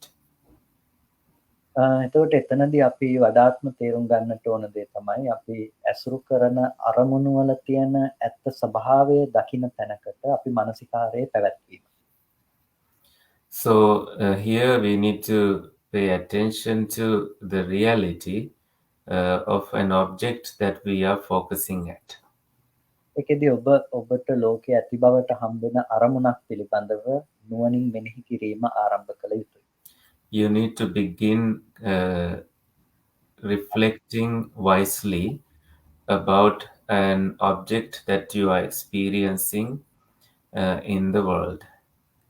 එතකොට එතන ඒ අරමුණක් අරගෙන ඒ අරමුණෙහි ඇත්ත පේන විදිහට මානසිකාරය කිරීම සිද්ධ කරනකොට අපිට ඇහැට පේන රූපයක් නම් ඒ රූපය පිළිබඳව දැන් නුවණින් මෙනෙහි කිරීම ආරම්භ කරන්න පුළුවන්. ඒක වර්ණ සටහන් මාත්‍රයක් විතරයි කියන තැන හිතට දැනෙනවා. So when you start reflecting this way, for example, seeing a form, you experience how it is created, and your knowledge about it increases, and you start seeing right here, right now, about its true nature. ඒකට අපිට එක රූපයක මේ විදිහට ඇත්ත දකින්නකොට ඒ කියන්නේ ඇහැට පෙනෙන දේ රූප මාත්‍රයක් විතරයි කියලා දැන්. දරුවා කියන තැනක අපිට පේන්නේ නැතිනම් ගෙදර කියන තැනක ඇහැට පේන්නේ අපිට වර්ණ රූප සටහනක් විතරයි කියන තැන අපිට පේනවා නම් ඒක තමයි අපිට පේන හැම රූපයකම ඇත්ත බවට පත් වෙන්නේ. So when you start seeing the Varna Rupa, colored graph of one of these, and then you apply it to everything else that you experience, and then you see that it's only the chart. It's just a colored chart that you are experiencing in terms of every experience you have. ඔබට පුළුවන් නුවණින් ඒ පේන රූපය ගැන මානසිකාරය කරන්න. So you can contemplate on it wisely. මොකද ඔබ ඉන්නේ ඒ රූපය තියනවා එකට වටිනකම් නොවටිනකම් තියනවා කියන තැනක තමයි මනස තියෙන්නේ. දැන් ඒක එසේ නොවන බවට ඔබට විවිධ පැති වලින් පෙන්වා දීම ආරම්භ කරන්න සිද්ධ වෙනවා. Your mind is in a place where you accept that there is a form and that you are experiencing it, but now you are feeding the mind with the reality that it doesn't exist and it has not been there.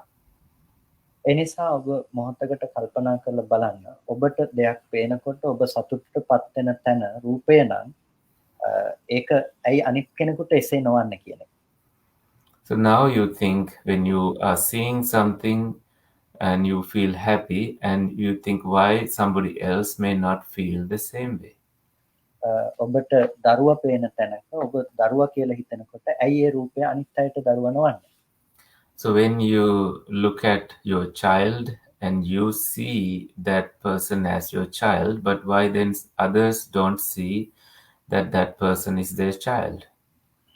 එතකොට අපි හැම වෙලාවකදීම අපිට රූපය කියන එක ඇහැට එන්නේ Tamanටත් අනුන්ටත් එක සමාන විදිහකට. So in every situation, form enters into us in the way that we have taken it personally. එතකොට ඒ වර්ණ සටහන කොයිම වෙලාවකවත් දරුවා විදිහට ඇවිල්ලා මම දරුවා කියලා කිව්වේ නැහැ.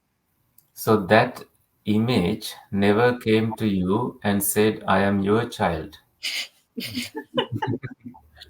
ඒ වර්ණ සටහන අනාත්ම ධර්මයක් විදිහට අපිට සම්මුත ආවා. So that image is in terms of an impersonal nature, it is just an anatta dhamma. ඒ වගේ මේ වර්ණ සටහනකට පුළුවන් කමක් තිබුණේ නැහැ එහෙට මෙහෙට ඇවිදින්න අතපය උස්සන්න කතා කරන්න. So that image was never able to raise hands and talk and extend and stretch the limbs. වර්ණ සටහන කියලා කියන්නේ ඒක චිත්‍ර මාත්‍රයක් විතරයි චිත්‍රයක්. It's only a piece of a drawing. එතකොට ඒක කවදාවත් යන්නේන කෙනෙක් වෙන්නේ ඔබ කවදාවත් මේ වෙනකන් ඇවිදින මිනිස්සෙක් ඇස් දෙකෙන් දැකලා නැහැ. So it's never a walking image. You have never seen a walking person ever in your life. එකම වස්තුවක් තැන් දෙකක තියෙන්න පුළුවන් කමක් නැත්තේ නෑ. It's not possible for the same object to be in two different places. අපිට දැන් අත තියනකොට මෙතන තියනවා නම් අපිට මෙහෙම කරනකොට අත ඉස්සුවා කියලා කවදාවත් ඇස් දෙකට පේන්නේ නෑ. Now that your hand is placed this way and now you raise it, but you never see that your hand is raised. ඔබ හිතා එහෙනම් මේ උස්සනවා පේන්නේ මොකද්ද කියලා. Then you will question, what are we seeing now? ඇත්තටම එක තැනක තිබුණු රූපය තව තැනක තියෙනකොට අපි කලින් එක මෙතන දැන් තියනවා කියලා කියන්න පුළුවන් කමක් නැහැ. මේක තැනක තිබිලා ඒකම තව තැනක තියනවා කියන්න පුළුවන් කමක් නැහැ. So actually, when a form has been there in one place, you can't say that it is the same thing that is there in another place. ඒක හරියට පාරන කාටුන් අර මේ කාටුන් චිත්‍රපටයක් වගේ. It's like a cartoon film. එක චරිතයක් ඒ අත උස්සනවා චිත්‍ර ගණනාවක් ඇඳලා ඒක වේගෙන් යනකොට ඒ චරිතය අත උස්සනවා පේනවා. So when a cartoon behind the cartoon, it's multiple images and it moves so fast. So it's not the same image, but when it moves so fast, we think that it is moving. It's like your hand moving. එතකොට ඒ කොයි චිත්‍රයේද අත එසවීම තිබ්බ චිත්‍රය? So which one of those images that were moving is the hand raising? එක චිත්‍රයකවත් අත එසවීමක් තිබ්බේ නැහැ. It's in there was no raising of hand in any of those pictures. හැබැයි එක තැනක තියෙන දේ දකිනකොට මනසින් අනිත් තැන තිබ්බ කියලා අරමුණු කරන එකත් එක්ක අපිට අත එසවීමක් වෙන්නලා තියෙනවා. When we have seen of hand being in one place and then the mind conceptualize it being in another place, then we have seen movement. එහෙනම් අපි කොච්චර ඇහැට පේන රූපය පිළිබඳව රැවටෙනවද අතපය උස්සන ගමන් කරන මිනිස්සු ඉන්නවා. Therefore, how much are we fooled thinking that there are people moving and people extending their limbs? ඔබ හැම මොහොතකම ඇහැට දකින්නේ එක මොහොතක එක තැනක තියෙන එක වර්ණ සටහන් මාත්‍රයක් විතරයි. So every time what you are seeing is a momentary perception of something being there. That's all. ඒකට ඒ වර්ණ සටහන එතනම හටගෙන නිරුද්ධ වෙනවා. හැබැයි ඔබ මනසෙන් නිමිති ඉතුරු කරගන්නවා එතන පුද්ගලයෙක් විදියට. So the image, the drawing disappears right there, but the concept you created stays in your mind. මේ මොහොතේ පහනක් පත්තු වෙනකොට මේ වෙලාවේ දැල් වෙන තෙල් ටිකක් පිරෙත් දැල්ලත් නිසා අපි කියනවා පහන පත්තු වෙනවා කියලා.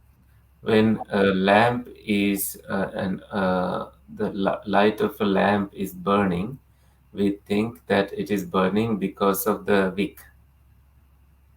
එතකොට මේ තප්පරේ පිච්චෙන තෙල් ටික තිරේ දැල්ල නෙමෙයි දෙවෙනි තප්පරේදී පිච්චෙන්නේ. So the part of the wick that is burning and the light, the resultant light, they are not the same thing in the next second. තුන්වෙනි තප්පරේට යනකොට අලුතෙන්ම තෙල් ටිකක් අලුතෙන්ම තිරයක් අලුතෙන්ම දැල්ලක්. When you go to the third second, it's new oil, new wick, and new light, new flame. I'm sorry. හතරවෙනි පස්වෙනි හයවෙනි මේ විදිහට ගත්තාම ඒ තැන ඒ හේතු ටිකක වැයවීමක් තිබුණා තියෙනවා. So when it goes to fourth, fifth, and sixth seconds, it is disappearance of each and every cause that you saw. අපි කියනවා යම් වෙලාවක පහන නිවුණා කියලා. මට කියන්න කොයි තප්පරේ තිබුණ පහනද නිවුනේ. At some point we say that the flame is blown off. Then tell me which flame at which second was blown off. අපිට කියන්න පුළුවන් කමක් නැහැ. කොයි තප්පරේ තිබුණු පහනද නිවුනේ කියලා. We can never say it which flame of which second was blown off. හරියට අහනවා නම් අහන්න ඕනේ කොයි තප්පරේ ඉඳලාද පහන පත්තු වෙලාද. So what we need to really ask is which flame of which second that it was burning. එක මොහොතක හේතු නිසා හටගන්නකොට ඒ මොහොතේ පහන තිබිලා හැබැයි ඒ ටික නෙමෙයි ළඟට පත් වුණේ එතන අලුත් ටික අපිට කොයි වෙලාවකවත් පහනක පත්තු වීමක් හම්බ වෙන්නේ නැහැ. So when 1 second there is flame and then the next second it changes to another situation, so we have never met with the lamp, oil lamp there. ඒ වගේ පත්තු වෙන පහනක් නැත්තම් නිවෙන්න පහනක් කොහෙත්ම තියෙන්න පුළුවන් කමක් නැහැ. In that way, if there was no burning oil lamp, there is no way that there is an oil lamp of which the flame blows off. ඒ වගේ තමයි අපේ ජීවිතය කියන එකත් ඔයගොල්ලන්ට මනුස්ස පේන රූපය මනුස්සයෙක් හැටියට ඇවිදින කරන මනුස්සයෙක් හැටියට පේන්නේ නැත්තම් ජීවත් වෙන මනුස්සයෙක් පේන්නේ නැත්තම් කොහෙන්ද මැරෙන්න මනුස්සයෙක්. In the same way, if you don't see a person who has not been living there, then how will you see a person who's dying? එතකොට මැරෙන්න මනුස්සයෙක් හම්බ වෙන්නේ. මැරෙන්න තමන් හෝ තව කෙනෙක් හම්බ වෙනවා. So you don't see yourself who's dying, or you don't see somebody else dying. මොකද මේ වෙලාවේ ඇති වෙන්නේ ස්කන්ධ පහක් රූප වේදනා සංඥා සංඛාර විඥාන. So what is arising now is the 5 aggregates: form, consciousness, feelings, formations, and feeling. Form, feelings, perceptions, formations, and consciousness. පටිච්චසමුප්පාදයේ පැත්තෙන් ගත්තොත් විඥාන නාම රූප සලආයතන පස්ස වේදනා කියන එකිනෙකට ප්‍රත්‍ය වුණ ධර්ම ටිකක්. When you take the causation theory, it is consciousness, mentality, materiality, and contact forms. This is what they connect to each other, and that is all that is there. එතකොට ඊළඟ මොහොත වෙනකොට අලුත්ම ධර්ම ටිකක් ඒ ටික කලින් එක නෙමෙයි. When it goes to the next moment, it's completely new phenomena. It's never the previous phenomena. තුන්වෙනි එකට යනකොට අලුත්ම ටිකක් ඒ අර දෙකම නෙමෙයි. So when you reach to the third phenomena, it's never the previous two, it's completely new. ඔබ දැන් කියනවා මම මැරෙනවා තව අය මැරෙනවා කියලා මට කියන්න මේ කොයි ටිකද මම උනේ කොයි ටිකද අනිත් කෙනා උනේ.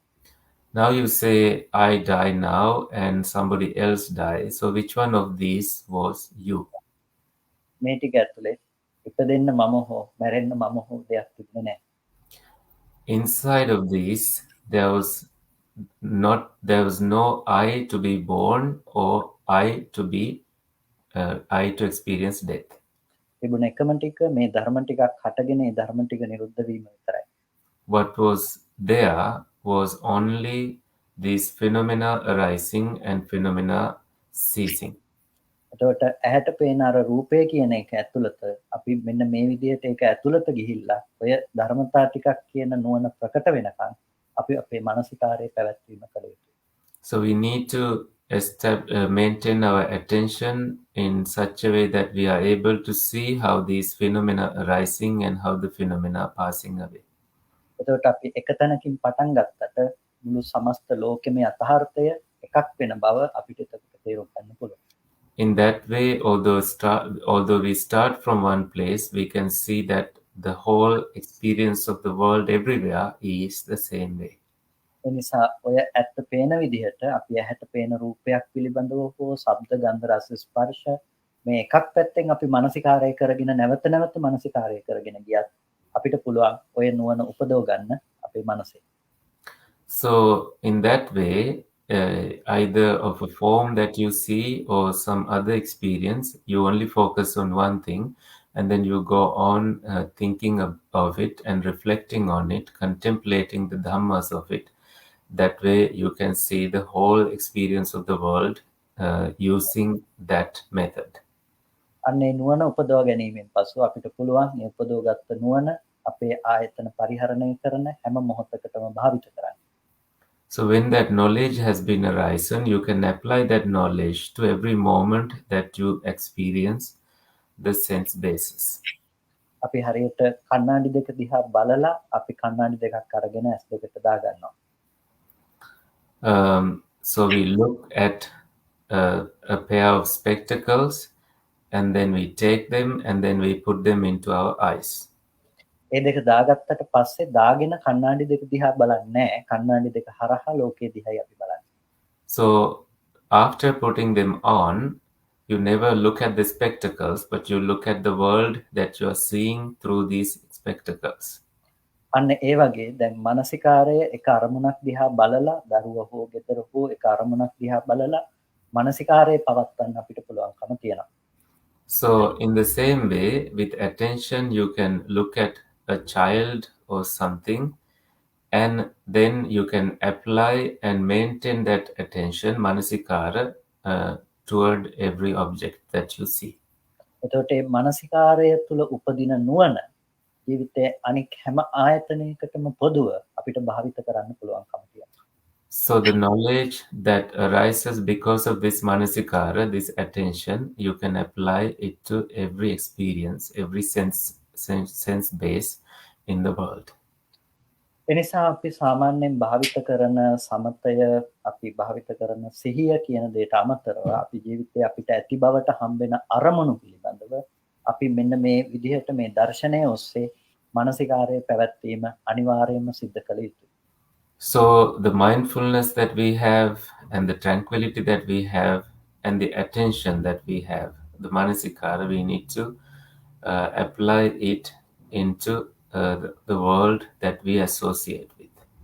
ඔබ මේ කියපු කරුණු ටික එකපාර තේරුනේ නැත්නම් නැවත නැවත හරි අහලා ඔබ මේ ගැන මානසිකාරය කරන්න පටන් ගත්තොත් අඩුම තරමේ දවසකට අරමුණු 5ක 10කවත් ඔබට සතියක් දෙකක් යනකොට වෙනසක් තේරුම් ගන්න පුළුවන්. If you at least see 5 things this way, and in several days you will be able to reach the truth to some level. There's no other way of seeing this. ඔබ වෙනද තරහ යන කෙනෙක් නම් ඔබට දැන් තරහ යනකොටම මතක් වෙනකොට මම තරහ ගන්න තව කෙනෙක් ගැන නෙමෙයි මගේම හිත ගැන කියලා අර තරහ පවත්ව ගන්න බැරි.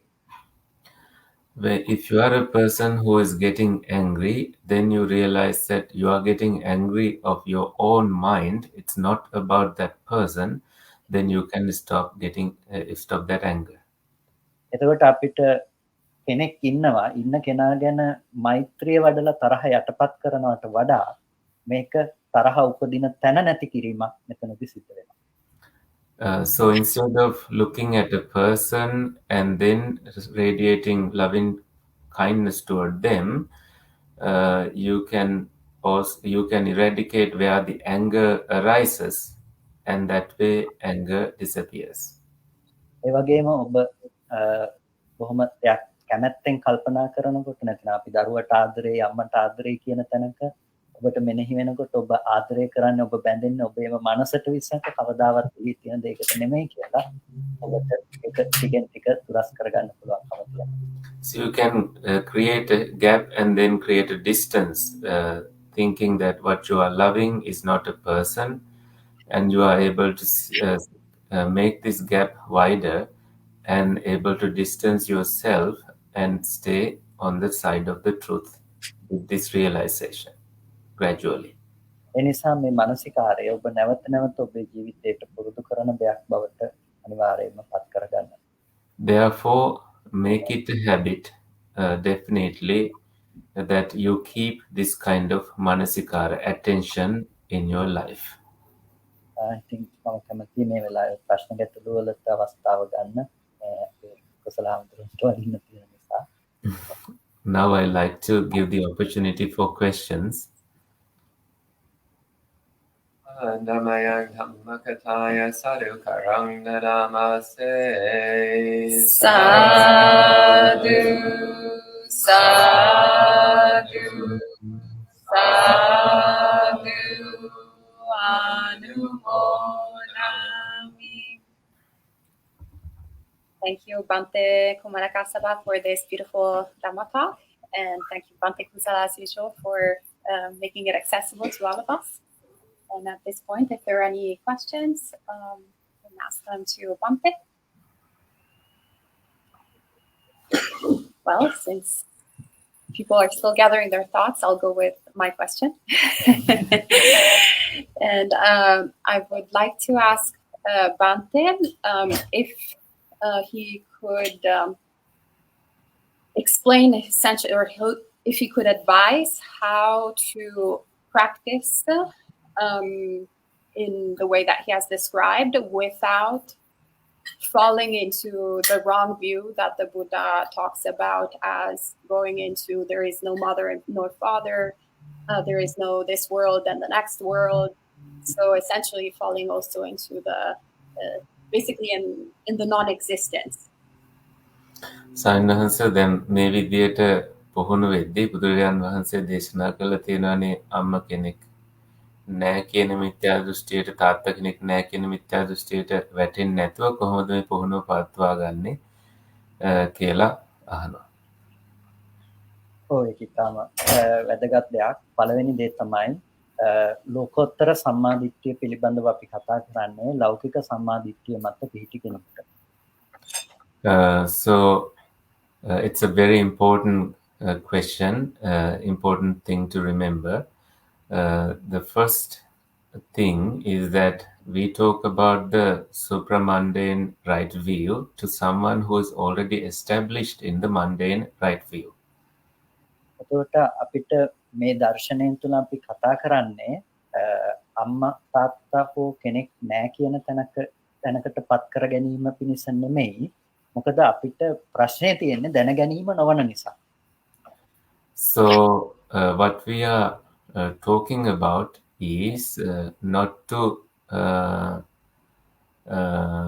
නැවත කියන්න සරින්හස. ඒ කියන්නේ අපිට අම්මා තාත්තා නැහැ කියන තැනකට මනස ගැනීම සඳහා නෙමෙයි අපි මේ දර්ශනය භාවිත කරන්නේ. අපිට ප්‍රශ්නේ තියෙන තැන වෙන්නේ දැන ගැනීම නෙමෙයි. So it's not about knowing or making it look like you don't have a mother or a father. It's not the question. එතකොට අපි රූපයක් දැක්කහම ඒ රූපය පිළිබඳව අම්මා තාත්තා ආදී ලෙස දැනගැනීමෙහි කිසිම ප්‍රශ්නයක් ඇත්තේ නැහැ. So in knowing that after seeing a form, in knowing that there is a mother, there is a father, there is no problem with it. ප්‍රශ්නේ තියෙන්නේ අපි දැනගන්න දේ දකින දේ කියලා හිතන මෝඩකම. So the problem is our foolishness that what we see is what we know is what we see. එතකොට දැනගන්න දේ දකින දේ එකතු කරන අවිද්‍යාවේ ස්වභාවය මිසක මෙතනින් නැති වෙන්නේ අපි දකින දේ පිළිබඳව දැනගැනීම නෙමෙයි නැති වෙන්නේ. So it's not the knowing that disappears. It is between knowing and seeing, and only the difference disappears here. එතකොට අපිට සම්මුති ඥාණයට ලෝකයේ තුල අම්මා තාත්තා ආදී ලෙස සම්මුති දැනගැනීමට ඉඩ තිබිලා තියෙනවා. ඒ වගේම රූපය දිරනකොට අම්මා දිරනවා කියලා අම්මා ලෙඩ වෙනවා කියලා දුක් වෙන්න හේතුව නැති වෙලා තියෙනවා. In that way, conventionally, we can know the existence of a mother or a father, but when the mother gets sick, conceptually, we don't say that it's the mother that is getting sick. එනිසා අපිට ඒ අම්මා නැහැ තාත්තා නැහැ ආදී ලෙස තැනකටපත් නොවි අපිට මේ ඒ දෘෂ්ටියෙන් මිදලා මේ මධ්‍යම ප්‍රතිපදාව තුළ මේ අවබෝධයටපත් වෙන්න පුළුවන්කම තියෙනවා. Therefore, without falling into a place where you think there is no mother, there is no father, we can follow the right view and then approach the right understanding. Thank you. I also have a question. So first off, you picked one of my favorite suttas to talk about, Gacchanagotta Sutta. කච්චානගොත්ත සූත්‍රය කියන්නේ බන්ති සුද්දාස්ව ස්වාමීන් වහන්සේගේ කැමැතිම සූත්‍රය සාකච්ඡා කරන්න. Actually, I would love to talk for another 2 or 3 hours just on this sutta. දෙක තුනක් වුණත් කතා කරන්න කැමැති මේ සූත්‍රය අරගෙන.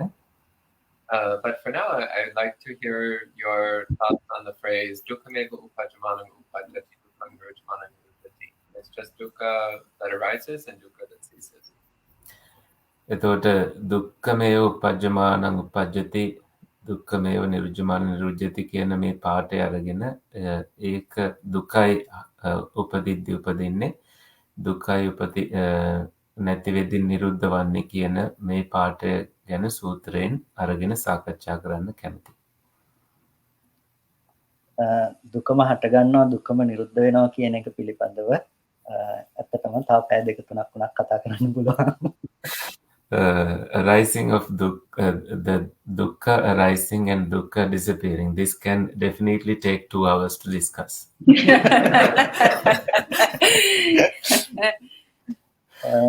දුකම හට ගන්නවා දුකම නිරුද්ධ වෙනවා ආත්මයක කෙනෙකුගේ පැවැත්මක් නෙමෙයි කියලා බුදුරජාණන් වහන්සේ දේශනා කරන්නේ. හේතු නිසා හටගන්න ධර්මයේ හේතු නැති වෙනකොට නැති වෙනවා කියන මේ ස්වභාවය. So when the Buddha talks about it is dukkha arising and it is the dukkha disappearing and connecting it with the self, it is where the Buddha talks about නැවත කියන සවිනාස මොකද ස්වභාවයද? හටගෙන නිරුද්ධ වෙන ස්වභාවය, සංකත ස්වභාවය. Something arising and something disappearing. It's the nature of sankata, formations. එතකොට මෙතනදී දුක්ඛ කියලා කියන්නේ දුක්ඛ වේදනාව නෙමෙයි. So here, when it talks about dukkha, it's not about dukkha vedana, feeling of dukkha. මෙතනදී අපි දුක්ඛ කියන වචනයෙන් වේදනාත්මක දෙයක් පිළිබඳව පමණක් කල්පනා නොකළ යුතුයි. So here, when we talk about dukkha, we should not associate with the painful experience. මෙතනදී අපි තේරුම් ගන්නට ඕනේ සැප වේදනාව කියන තැනත්, දුක් වේදනාව කියන තැනත්, උපේක්ෂා වේදනාව කියන තැනත් උපදින දුක්ඛ ලක්ෂණය පිළිබඳවයි බුදුරජාණන් වහන්සේ දේශනා කළේ. We need to look at the dukkha characteristic that it connects with the sukha, the pleasant feelings, painful feelings, and neither painful nor pleasant feeling. The dukkha characteristic of these feelings. එතකොට දුක කියන එක මෙතනදී අපි තේරුම් ගන්නට ඕනේ ලක්ෂණ තුලින් කරන අභිඤ්ඤය ධර්මයක් නැතිනම් පිරිසිඳ දකින නුවණින් පරිඤ්ඤය ධර්මයක් විදිහට දුක දකින්නට ඕනේ. So the dukkha characteristic here is a dhamma that is about comprehending something, abhinyaya and parinyaya. I would say comprehending and realizing completely. එතකොට අපි එතනදී තේරුම් ගන්නට ඕනේ මේ දුක්ඛමේව උපජ්ජමාන උපජ්ජති දුක්ඛමේව නිරුච්චමාන නිරුච්චති හේතු නිසා සකස් වන ධර්මය පොදුවේ අපි සංග්‍රහ කරගත්තොත් ලක්ෂණ වශයෙන් හේතු නිසා සකස් වෙනවා කියන එක සංකත ලක්ෂණය කියලා කියනවා. So it is sankata lakkana, that something arises because of causes, that is about the nature of formation. ඒ වගේම හේතු සමූහයක ඵලයක් විදිහට හටගත්ත දේ ඒ එක එක හේතුෙහි නැතිවීමෙන් ඒ ඵලය පෙළීමට ලක් වෙනවා. ඒ නිසා පීලනාර්ථයේහි දුක්ඛ ලක්ෂණය තේරුම් ගන්න. When causes disappear one after the other, it falls into Pilanartha, about disappearance of causes. ඒ කියන්නේ අපි උදාහරණයක් කිව්වොත් එකනකට බැඳීමක් නැති දෙයක් උඩ දේවල් කිහිපයක් උඩ අපි යම් එක වස්තුවක් ලැබුවොත් අර මේ එකිනෙකට බැඳීමක් නැති දේවල් ටික එක එක වැටෙනකොට අර උඩ තියෙන එක වැටෙන්න මේ වැටීමට භාජනය වෙනවා වගේ නැතිනම් ඒක අනාරක්ෂිත වෙනවා වගේ එතන ඵලයේහි පීලන ලක්ෂණයක් කියනවා හේතු ධර්මයන් වෙන්ව යන බව නිසා. For example, when something is placed on some other things that are connected to each other and the things below start to fall apart, and what is placed above also has to fall and disappear. So it has that characteristic there. ඒ වගේම හටගත්ත මොහොතේ පටන් ඒක ක්‍රමක්‍රමයෙන් නැතිවීම ස්වභාව කරගෙන නැති වෙන තැන දක්වා යනවා. අපි ඒකට කියනවා විපරිණාමයේ දුක්ඛ ලක්ෂණය කියලා. From the moment it has arisen, it goes toward ceasing. So there you say it is a characteristic of transientness, a viparinama. ඒ වගේම හටගත්ත ධර්මය ඇසීමට යනවා, වැයවීම දක්වා යනවා. ඒ ගතියට අපි කියනවා සංතාප දුක්ඛ ලක්ෂණය කියලා. So the Dhamma that has been arisen also goes to Pasima, the sign? ඇසීම. Pasima. That is about reaching to වැඩි හිටි වෙනවා මොහු කුරා යනවා. Yeah, maturing of it. So ඒකට කියන්නේ මොකද්ද සයිනස්? සංතාප දුක්ඛ ලක්ෂණ. So it is called the Santapa Dukkha characteristic. එතකොට මේ ලක්ෂණ ටික සැප දුක් උපේක්ෂා කියන මේ හැම වේදනාවකටම පොදු වන ලක්ෂණ ටික. So these characteristics are common to pleasant, unpleasant, and neither painful nor pleasant feelings. කාම භූමි, රූප භූමි, අරූප භූමි ආදී හැම තැනකටම පොදු ලක්ෂණ ටිකක්. So these are also common to sense sphere, material sphere, and immaterial sphere. ඒ නිසා මේ තුන් භූමිය අනුව ගිය කිසිමම ධර්මයක් දුකෙන් මිදුණු දුක්ඛ ලක්ෂණයන්ගෙන් මිදුණු දෙයක් බවට පත් වෙන්නේ නැහැ. So any dhamma that has gone according to these three sense spheres are not free from the dukkha characteristic. ඒ වගේම අර ලක්ෂණ ටික විද්‍යමාන වන ධර්මයක් නිසා ඒක කිසිම අවස්ථාවක ආත්මයක් යන පැනවීමට යන්නේ. Because these characteristics exist, that they appear, you can never say that it is a self, atma. ඒ ගැන කෙටියෙන්ම කිව්වොත් ඔය විදිහට තමයි කියන්නේ. So that's how you can explain it if we were to explain it briefly.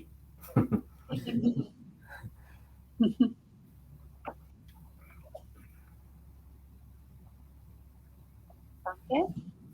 Anything else? Yes.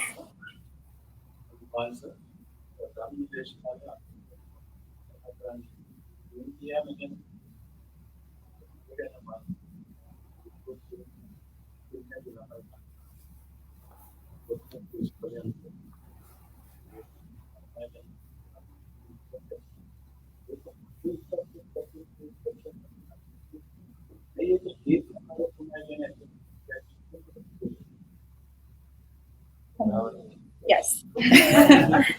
සයිනල්ස ප්‍රශ්නෙත් කියලම පටන් ගත්ත නම් හොඳයි. මට ඇහුනේ නැහැ. Yeah. Yes. As I understood that, anger is something the rising against your mind, not the person, was the reason, whatever you did that different. I am happily understanding that I was explaining you the current situation. Children are going to get and go to school without and people are dying without things. I think of that. My anger is good. I'm asking, how can it be the anger mind or mind?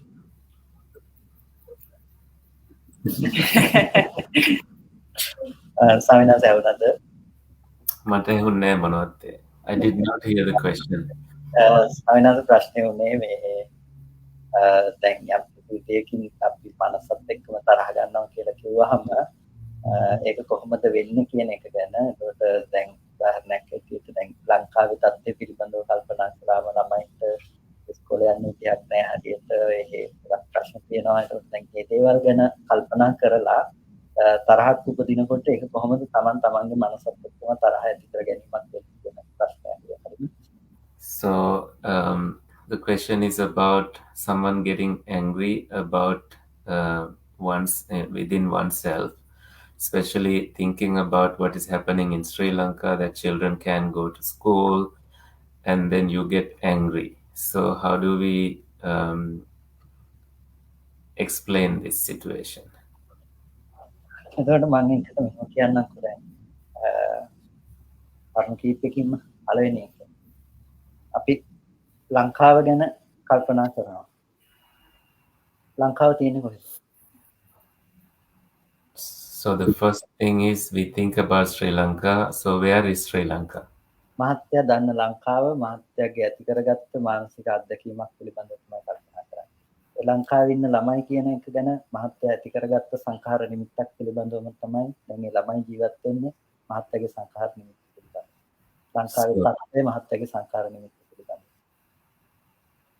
So Sri Lanka and the school children and their situation, all these are sankara nimittas formed in your own mind. It's unique to you. එතකොට මහත්ය ඒ විදිහේ තත්ත්වයක් මත තියෙන ලංකාව කියලා යමක් හිතනවා නම් ඒ ලංකාව ඇත්තටම තියෙන්නේ මහත්යට සාපේක්ෂ ලෝකෙ. So if you think it is a Sri Lanka of those conditions, it only exists in your world. Nowhere else it exists. දැන් මට කියන්න මහත්ය තරහ අරගෙන තියෙන්නේ ලංකාව ගැන හිතනවා කියලා මහත්යම හිතාගත්ත නිමිත්තක් පිළිබඳව. So now you tell me, you are getting angry. You think that you are getting angry about Sri Lanka, but you are actually getting angry about the concept that you created about Sri Lanka in you. එතකොට මම ඒකම තව පැත්තකින් මම කියන්නම්. එතකොට මහත්තයා යම් වෙලාවක දැන් රූප නිමිත්තක් මතක් කරගෙන ලංකාව කියලා හෝ ළමයි කියලා හෝ ඒ විදිහ නිමිත්තක් සිහිපත් කරගන්නවා. ඒකෙදි රූපේ වෙන්නේ මොකද්ද? ඒ යම් රූපයක් ගැන මතක් කරගන්නවා නම් ඒ නිමිත්තට කියනවා රූපස්කන්ධය කියලා. රූපේ. එතකොට එහෙනම් I will I will explain it on another way. You think of Sri Lanka in terms of forms, and it belongs to form aggregate, Rupa Skandha. එතකොට මහත්තයාට දැන් ඒ තියෙන රූපස්කන්ධය තියෙන්නේ මහත්තයා දැකපු සද්දයක් අහපු සද්දයක් තුලින් හරි අහපු මේ දැකපු රූපයක් තුලින් හරි. So that form aggregate exists in a place where you heard the sound or some in a form that you saw. එතකොට ඒක දැකපු ඇහත් අහපු කනත් ඒකත් රූපස්කන්ධය. So the eye, the flesh eye that you saw, and the flesh ear that you used to hear it are also form aggregate. එතකොට ඒ ගැන යම් වේදනාවක් ඇති වුණා නම් ඒක වේදනා ස්කන්ධය. So if you had any කලින් එක සවිනහස ඒකත් රූපස්කන්ධයද? ඒකම රූපස්කන්ධය. So both the previous ones are form aggregate, and any feelings of associated with it is feelings aggregate, vedana skandha. ඊට පස්සේ යම් විදියකින් හඳුනාගත්තා නම් ඒක සංඥා ස්කන්ධය. If you identified it in certain way, so it is about perception aggregate. ඒ වගේම හිතන කමක් තිබුණා නම් ඒක සංස්කාර ස්කන්ධය. If you had thinking about it, that's about formation aggregate, sanskara skandha. දැනගන්න බවක් තිබ්බා නම් ඒක විඥාන ස්කන්ධය. If you had knowing about it, that's vijnana skandha, consciousness aggregate. එතකොට ස්කන්ධ පහක පැවැත්ම. So it's a continuation of 5 aggregates. ඔය ස්කන්ධ පහෙන් ලංකාව උනේ කොයි ස්කන්ධයද? So from all these 5 aggregates, which one was Sri Lanka? ඔය ස්කන්ධ පහෙන් තමන් උනේ කොයි ස්කන්ධයද? From these 5 aggregates, which one was you? ඔය ස්කන්ධ පහ එක කාසියක් නම් ඔය කාසිය එක පැත්තක් දිහා බලනකොට අපිට පේනවා ලංකාව වගේ. All these 5 aggregates, if you think that these 5 aggregates is a coin, when you look at only one side, you see Sri Lanka. එක මොහොතක හටගන්න ඔය ස්කන්ධ පහක් විතර නම් තමන් බවට යන්නේ ඔය ස්කන්ධ පහමයි. So if only all these 5 aggregates arise in one moment, it's only those 5 aggregates that becomes you. එහෙනම් ඒ කාසිය අනිත් පැත්ත තමන් බවට ගියපු පැත්ත. The other side of the coin is what went as you. දැන් අපි ලංකාව පැත්ත පෙරලලා මිටියක් අරගෙන හයියෙන් තලනවා. So now we turn the coin to the Sri Lanka side and get a hammer and give a what's the word for it in English? Give a big blow on it. එතකොට තමන් කියන පැත්ත නිකම්ම තැරිලා. So naturally the side that is you also is hammered. එතකොට අපි තරහ අරන් තියන්නේ තමන් ගැනම තමයි. Therefore you have gotten angry only about you.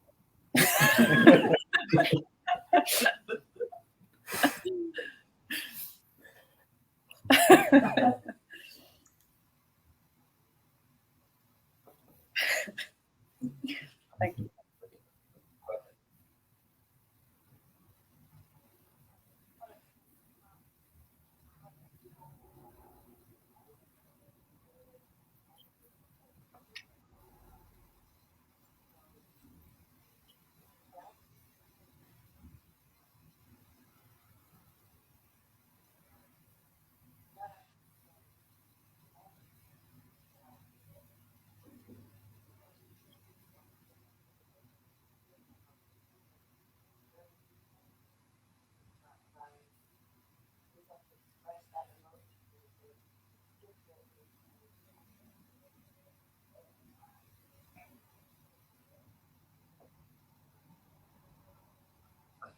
Bhante Kusala, did you hear that?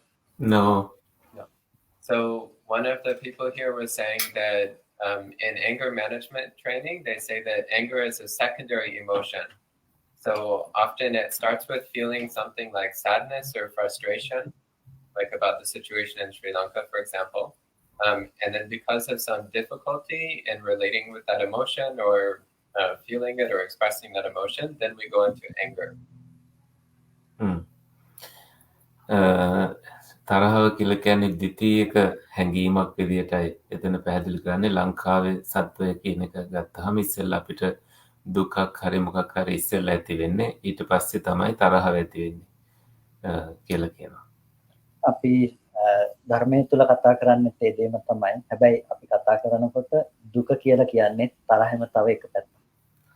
So we talk about the same thing in Dhamma, but when we say it is dukkha, we are looking at one side of anger.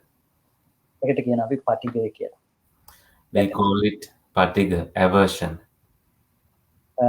පටිඝ නිමිත්තම් බික්කවේ අයෝනිසෝ මනසිකරෝතු අනුප්පන්නාචේව ව්‍යාපාදෝ උපජ්ජති උප්පන්නාචේව ව්‍යාපාදෝ බිහියෝ භවයි වේකුල්ලාය සම්මත්තති කියනවා. කියන්නේ පටිඝ නිමිත්ත නුනුවණින් මෙනෙහි කරනකොට ඒක ගැනම තව තව සිතුවිලි උපදවනකොට ඒක ව්‍යාපාදයේ දක්වා දැඩි තරහව දක්වා ඒක වර්ධනය වෙනවා.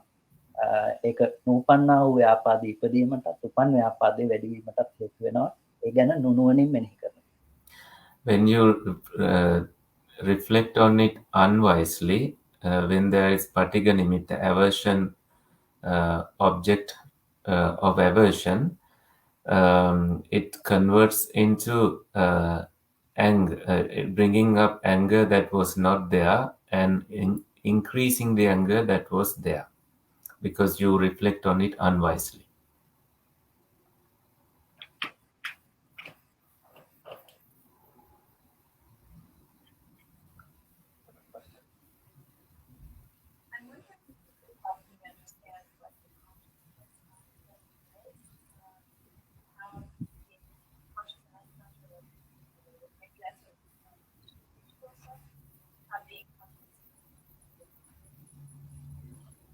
So this person is asking, what is the consciousness aggregate and what's the difference between being conscious and being mindful? විඥාන ස්කන්ධය කියන්නේ මොකක්ද කියලා අහනවා. එතකොට සවිඥානික වීමත් සිහියෙන් සිටීමත් අතර වෙනස මොකක්ද කියලා අහනවා. විඥාන ස්කන්ධය කියලා කියන්නේ දෙක්ම දැනගන්න ස්වභාවය. So consciousness aggregate is merely about knowing. විඥානාති විඥානාතිකෝ අවසෝ විඥානං තස්මා විඥානං උච්චති කියනවා. දැනගන්නවා ඒ දැනගන්න ස්වභාවය නිසා තමයි ඒකට විඥානය කියලා කියන්නේ. So the nature of knowing is called viññāna. Vijjanati vijjanatiko bhikkave viññāna. So that's a Pali quote. එතකොට අපි නිල් කහ රතු ආදී ලෙස දේවල් දැනගන්නවා. ඊට පස්සේ අපි යමක්ද අරමුණු කරන්නේ ඒක සැප දුක් උපේක්ෂා වශයෙන් දැනගන්නවා. ඊට පස්සේ අපි ලෝකේ පනවගත්ත දේවල් අම්මා තාත්තා දුව පුතා මේ ආදී වශයෙන් දැනගන්නවා. උදෙක්ම විඥානය කියන්නේ ඒ හැම දෙයක්ම දැනගන්න ලක්ෂණයට. So we perceive things as blue, we see things as yellow colored, red colored, mother, father. So we just merely knowing is called viññāna. එතකොට මේ තමයි විඥානයේ ස්වභාවය. හැබැයි සවිඥානික බව කියලා කියනකොට මේ විඥානය මේ රූපය අසුරු කරගෙන පවතින ලක්ෂණය. So that's the nature of knowing, but the nature of being conscious is how we are conscious, how the form associates the mind. එතකොට රූපය අසුරු කරගෙන මනස පවතින නිසා තමයි ඇස කන නාසය දිව ශරීරය කියන මේ ඉන්ද්‍රියන්ට ගැටෙන අරමුණු වලට මනස යොමු වීම සිද්ධ වෙන්නේ. Because the form, the body associates mind, it goes into different things that you experience, such as through the eye, ear, nose, tongue, body, etc. එතකොට අපි සිහිය පිළිබඳව කතා කළොත් එතනදී අපි ධර්මයේ තුල කතා කරන්නේ සිහිය කියන උදු එක වෙන් කරගත්ත ඒකකයක් පිළිබඳව නෙමෙයි සිහිය සහ නුවණ කියන කරුණු දෙකක් පිළිබඳව. So in Dhamma, when we talk about mindfulness, we are talking about being mindful and being knowledgeable about something. එතකොට එතනදී සිහියේ ලක්ෂණය පිළිබඳව බුදුරජාණන් වහන්සේ අපට දේශනා කරනවා චිරකතම්පි චිරභාසිතම්පි සරිතා අනුස්සරිතා බොහෝ කල් කොට කිව්වා වූ කළා වූ දේවල් පිළිබඳව අපිට සිහි කරන්නට පුළුවන් ගතිය තියෙන්නේ සිහිය නිසා. It's because of mindfulness that you remember things that you spoken long time back and so long time back. So there was also a Pali quote mentioned, Chirakatampi Chirabhasitampi. What you did long time back, what you spoke long time back, you can remember because of mindfulness. ඒ සිහිය නැති දෙයක් අපිට මතක් කරන්න පුළුවන් කමක් නැහැ. If you are not mindful there, you can never recall about it. එතකොට අපිට එතනදී මේ සිහිය කියලා අපි දියුණු කළ යුතු දේ පිළිබඳව කතා කරන්නේ අන්න ඒ ගතිය නෙමෙයි. පමණක් නෙමෙයි. So when we talk about something to be developed as mindfulness, it's not about that quality that we are talking about. අපි දියුණු කළ යුතු දේ වෙන්නේ සති සහ සම්පජඤ්ඤ කියන මේ කරුණු දෙකම එකතු කරලා. What we need to develop is mindfulness and clear comprehension together. ඒ නිසා තමයි සති සම්බොජ්ජංගේ වැඩිම පිළිබඳව දේශනා කරනකොට බුදුරජාණන් වහන්සේ සති සම්බොජ්ජංගේ වඩන්නට සති සම්පජඤ්ඤ කියන කරුණු දෙකම අවශ්‍යයි කියලා දේශනා කළා. So when the Buddha talked about developing sati sambojjhanga, a mindfulness awakening factor, the Buddha highlighted that mindfulness and clear comprehension, sati sampajanya, have to be practiced together. එතකොට අපිට එතන තියෙන සිහියෙන් අර හැම පැත්තකටම තියෙන දැන ගැනීම කියන දේ කොටස් දෙකකට වෙන් කරලා අපිට තේරුම් ගන්න පුළුවන්කම තියෙනවා. So using that mindfulness, we can divide knowing every aspect into two ways. පළවෙනි එක තමයි අපි අර කතා කරපු විදිහට ලෝකේ පවතින යථාර්ථය පිළිබඳව දැනගන්න දේ පිළිබඳව දැනගැනීම. So the first one is knowing how the world, the reality of the world exists. දෙවෙනි එක තමයි අපි මනසින්ම දෙයක් අරමුණු කරලා මනසින් අරමුණු කරලා දැනගන්න දේ පිළිබඳව දැනගැනීම. The second one is cognizing something through the mind and knowing about it. එතකොට සිහියේ පැවැත්ම තුළ අපිට විඥානයේ අත්දැකීම කොටස් දෙකකින් මේ විදිහට වෙන් කරලා තේරුම් ගන්න පුළුවන්කම ලැබිලා තියෙනවා. So with the existence of the mindfulness, you can understand these two aspects of the consciousness. එතකොට එකක් යථාර්ථ වශයෙන් පවතින දේ වෙනකොට අනිත් එක අපිට යථාර්ථ වශයෙන් නොපවතින හදාගත්ත දෙයක් හැටියට තේරුම් ගන්න පුළුවන්කම ලැබිලා. One is about the actual reality and what is there, and one is about the conceptual world that does not exist, that has been created. ඒක තමයි සිහියේ ලක්ෂණය සහ විඥානයේ ස්වභාවය. So that is the characteristic of the mindfulness and the nature of consciousness. එතකොට සිහියෙන් ඇති කරන විඥානයක් තියෙනවා නම් සිහිය මූලික වුණ තැනක පවතින විඥානය පිරිසුදුව අනිත් ඒ ධර්මයන්ගේ පවතින ස්වභාවය දැන ගැනීමට ගිහිනවා. So if there is any consciousness that is caused by mindfulness, it is directed at knowing the nature of the phenomena that is surrounding that experience. ඒ විඥානයත් එක්ක විඥානයේ යෙදෙන තැන සිහිය තමන්ගේ වැඩ කොටස කලේ නැත්නම් සිහිය සහ නුවණ එතන සම්පූර්ණම අවිද්‍යාව මත ගොඩනගන දෙයක් දැනගන්න වෙලා. If you did not bring up mindfulness there, it is based on ignorance only. ඒ නිසා අපි සිහිය හැම වෙලාවකදීම පුරුදු කළ යුතු දෙයක්. ඒක තමයි යථාර්ථය දැනගන්නවා කියන තැනට උපකාර. So therefore we need to continuously develop mindfulness, and that aids you to seeing the reality.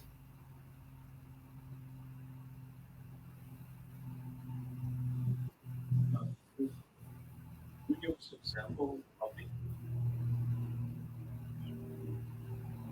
Our friend here is asking Bhante if he can give us an example of being mindful. සිහියෙන් සිටීමට උදාහරණයක් දෙන්න පුළුවන්ද කියලා කියනවා සම්මාස. සිහියටද සාම? සිහියෙන් සිටීමට. එහෙම. සිහිය කියන එකට තියෙන උදාහරණයක්.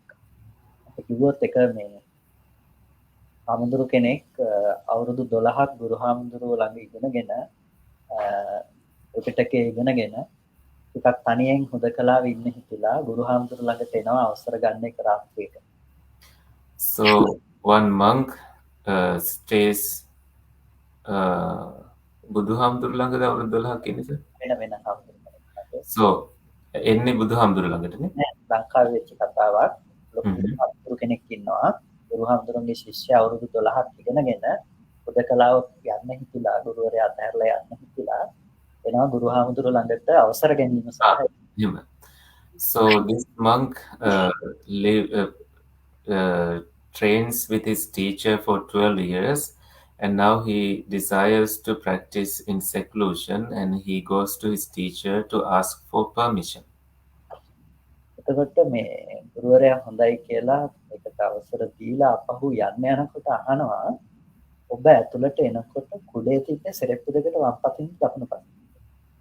So at that point, the teacher gives him permission, and as the student was ready to leave, he asked, did you put your umbrella on the left side of your slippers or on the right side of your slippers?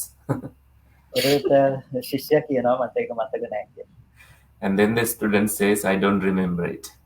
ඊට පස්සේ කියනවා තව අවුරුදු 12ක් කෙනා ඉගෙන ගන්න. And then the teacher says, okay, you have to stay 12 more years.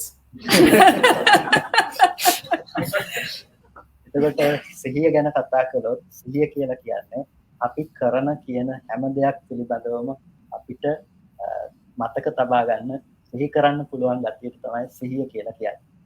So then mindfulness is something that is about knowing everything that you do mindfully, so you don't skip anything.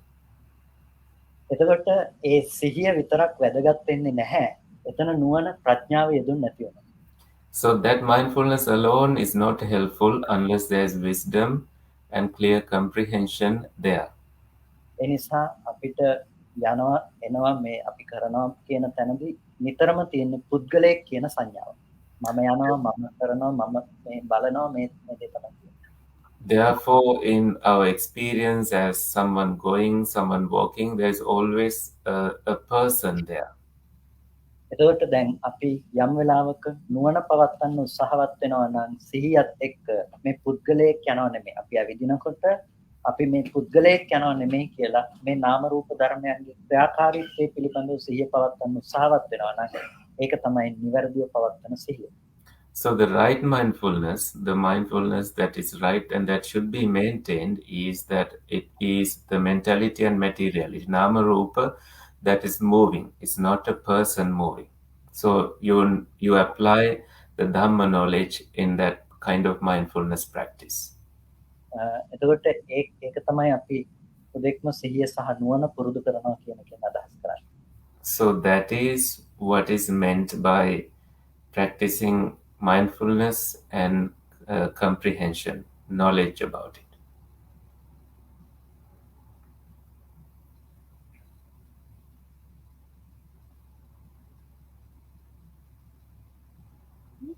Else? Otherwise, we have some questions from online. Richard is asking, what are the prior specific conditions that would need to be in place to the extinguishment of the arising of the defilements, and how will those conditions need to be maintained? කෙලෙස් නැති කිරීමට තිබිය යුතු විශේෂ තත්ත්ව මොනවද? මූලික තත්ත්ව මොනවද කියලා අහනවා. ඒ තත්ත්වයන් පවත්වා ගන්නේ කොහොමද කියලා අහනවා. කෙලෙස් නැති කිරීමට නේද? එහෙමයි.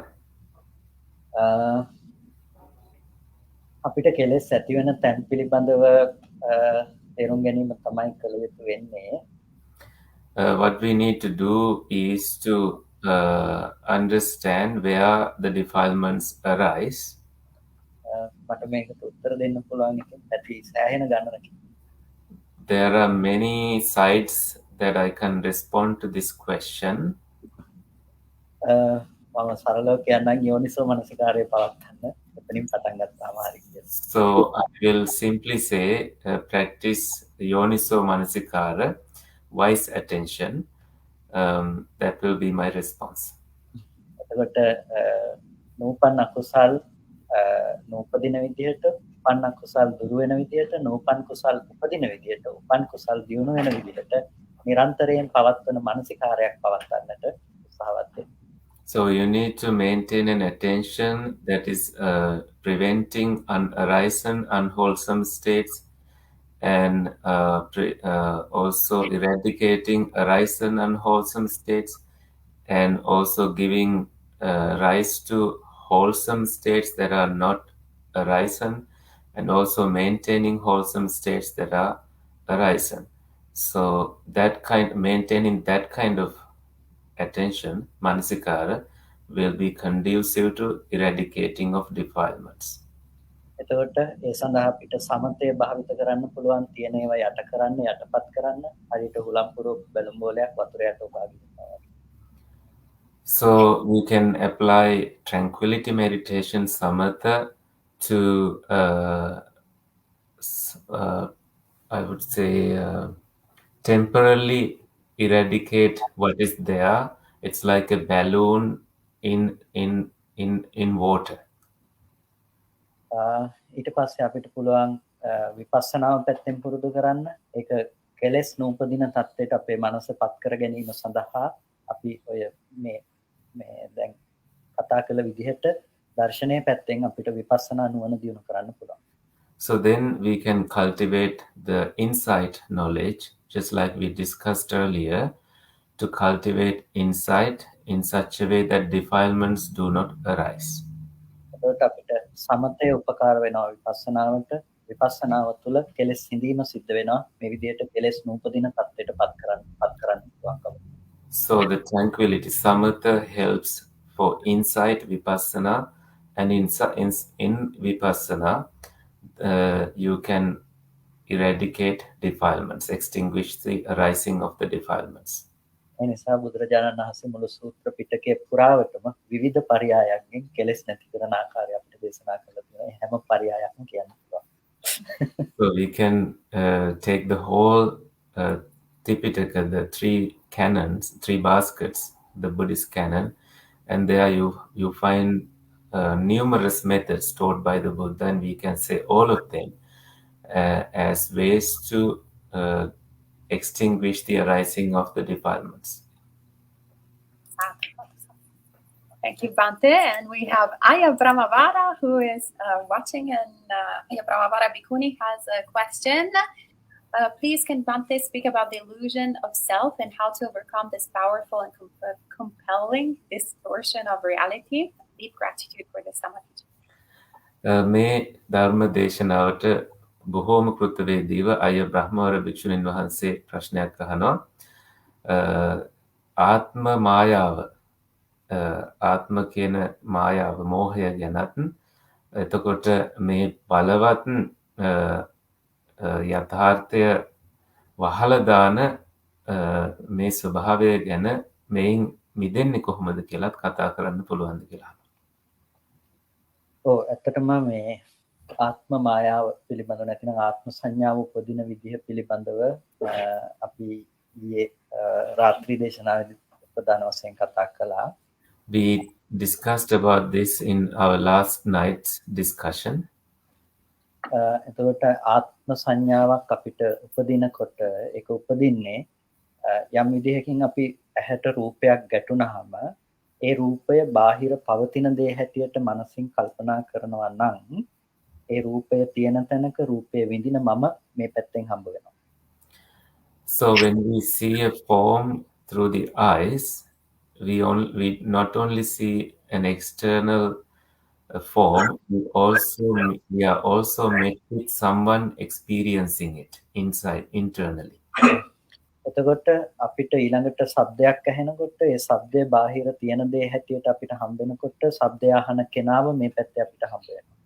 When you hear a sound, as you hear the sound, you also meet with the person hearing the sound internally. ඒ වගේ හැම රූප නිමිත්තක් පාසාම එක මොහොතක ලක්ෂ කෝටි වතාවක් අපිට මෙහි මමත්වයේ පුද්ගලයෙක් වෙමි කියන හැඟීම පවතිනවා. So in every experience of a form, whether it is a form experience through the eyes or ears, hundreds and million times, the knowledge that there is a self also is arisen in us. එතකොට මේ වෙමි කියන හැඟීම් සම්තතියක් තුළ අපිට එක දිගට ජීවත් වෙන පුද්ගලයෙක් ඉන්න බවට ආත්ම දෘෂ්ටියක් ආත්ම මායාවක් ඇති වෙනවා. So there the view of a self is arisen because we tend to think that there is I in that collection of aggregate of thinking. එතකොට අපිට ඒ රූපේ දකින පුද්ගලයා, ශබ්දය අහන පුද්ගලයා ආදී හැමතැනකම එක පුද්ගලයෙක් රැස් වුණාට පස්සේ ඒ විඳිනු ලබන ආත්මයක පැවැත්ම දැඩිව අල්ලගෙන එක පුද්ගලයෙක් එක දිගට ජීවත් වෙනවා කියලා ඇසුරු වීම සිද්ධ වෙනවා. Because we hear sounds and we see forms and we see a person experiencing it, there is this thick continuity of ignorance as a self experiencing these experiences. මේක රූප, වේදනා, සංඥා, සංඛාර, විඥාන කියන ස්කන්ධ පහ මතම ස්කන්ධ පහේ අත්දැකීම මතම ඇති වෙනවා. This arises in terms of forms, feelings, perceptions, formations and consciousness in all these 5 aggregates. එතකොට ඒක අපි දැඩිව පරාමර්ශණය කරගෙන කියන්නේ දැඩිව අල්ලගෙන ඉන්නකොට ඒක තමයි අපි ආත්ම දිට්ඨිය කියලා කියන්නේ. So clinging to this as a self is called the view of a self. ඒක අපි සක්කාය දිට්ඨිය කියලා අනිත් පැත්තෙන් හඳුන්වනවා. On the other hand, we call this the sakkaya ditti, self view. එතකොට මෙන්න මේ ආකාරයකින් පවතින දේ අපි නාම රූප පරිච්ඡේද වශයෙන් හෝ ස්කන්ධයන්ගේ උදේවැය දැකීම විදිහට හෝ දකිනකොට අපිට එක දිගට පුද්ගලයෙක් ඉන්නවා කියන එක දුරු වීම පටන් ගන්නවා. So when we start seeing this nature in terms of mentality and materiality, or nama rupa anit ekama what sign is it? ස්කන්ධයන්ගේ උදේවැය.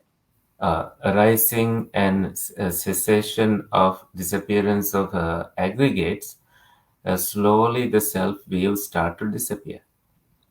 එතකොට අපිට සෝවාන් මාර්ගයෙන් ඒ දිට්ඨි මට්ටම ප්‍රහාණය වෙනවා. අරිහත් මාර්ගයෙන් අස්මිමාන මට්ටම වෙමි කියන හැඟීම ප්‍රහාණය වෙනවා.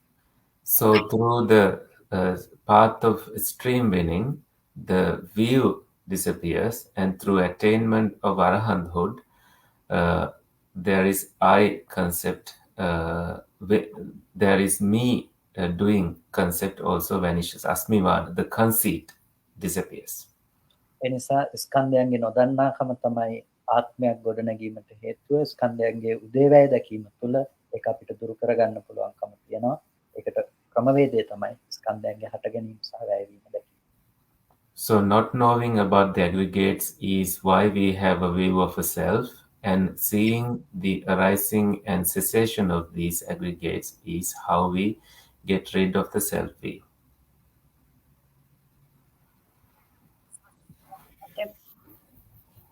And we also have another question from online. So we can't love anyone on this world. Please ask from Pero. So ලෝකේ කාටවත් ආදරය කරන්න බැරිද එහෙනම් සවින්හන්සකින් අහන්න කියලා තියෙනවා. ආදරය කරනවා කියලා කාසිය එක පැත්තකට ආදරය කරන්න පුළුවන්. You can love, but only to one side of the coin.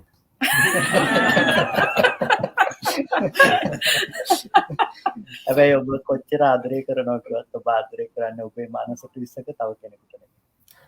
No matter how many times you say you love someone, you only love one side of it. ඒක සංකල්පමය වශයෙන් හැමදාම ඔබේ සංකල්පනාවට ආදරය කරලා තියෙනවා.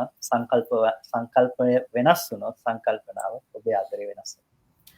So you have loved your conceptual experience, and when the conceptual experience changes, your love changes.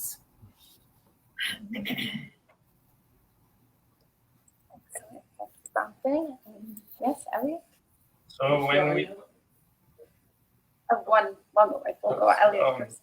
so when you say that everything arises and perishes each moment, is that kind of saying that everything is a continuous state of change, or can you literally see that everything falls away and then everything re-arises?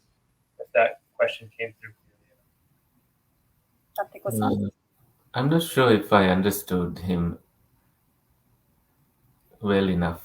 Can someone repeat it for me? Can you say it more loudly? It's Sure. actually just as close to the Sure, microphone sure. as I am. So when we say that everything arises and perishes each moment, are we saying that everything is in a constant state of change, or that literally form, the universe perishes and then the perceptions re-arise each moment? I'm not sure if that distinction comes through clear or not. I could always drop the question. අපි හැම දෙයක්ම වෙනස් වෙනවා කියලා කියද්දී ඒකේ අර නිතරම වෙනස් වීම ගැනද කියන්නේ නැත්නම් දේවල් ඇති වෙලා නැති වෙලා යන එක ගැනද අපි කියන්නේ කියලා. අපි කතා කරන්නේ තියෙන දෙයක නැති වෙන බව නෙමෙයි, තියෙන බව උපදුනේ කොහොමද? ඒ දේ නැති වෙන්නේ කොහොමද? What we are talking about is not about something being there and disappearance of it, but how the idea that there is something came about and how that can be eradicated. And in the back? Yes, I will ask the question about English and Sinhala. First in English, understand. So in reality, everything momentarily rises, rises. That's the reality. And mind misdiagnosed as if something is coming. If we take the same example that Bhante gave, someone raising the hand is really is a momentary snapshot, rising, falling, rising, falling, rising, falling. If that is the case, how can, if the same phenomenon is applicable to the mind, how can the mind connect all those snapshots from the past and create the perception that I raised a hand? So the mind has to prevail across all these snapshots to collect it, right? So just the mind stays constant while everything is rising and falling. Fingering the person works. Another reality, යථාර්ථ වශයෙන් මොහොතක ඇති වෙනවා නැති වෙනවා ඒ series එක mind එක අත උදාහරණයක් ගන්නවා මනසින් ඔය ටික එකතු කරනවා ඔය ටික ඇති වෙනවා නැති වෙනවා මාස කොහොමද දැක්කේ මනස ඇති වෙන්නේ නැති වෙලා ඒ දිගටම තිබුණාද කවුද මනසත් ඒ වෙලාව ඇතුළ නැතුණා නම් කොහොමද මනස ඔය ටික ඔක්කොම දැකලා එකතු කරන්නේ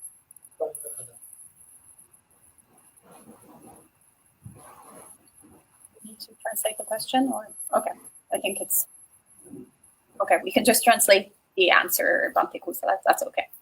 Yeah.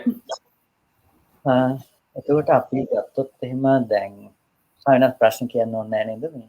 නෑ සායනස්. මේ අපි ගත්තොත් මනසත් එක්කම තමයි හටගෙන නැති වෙනවා කියන දේ සිද්ධ වෙන්නේ.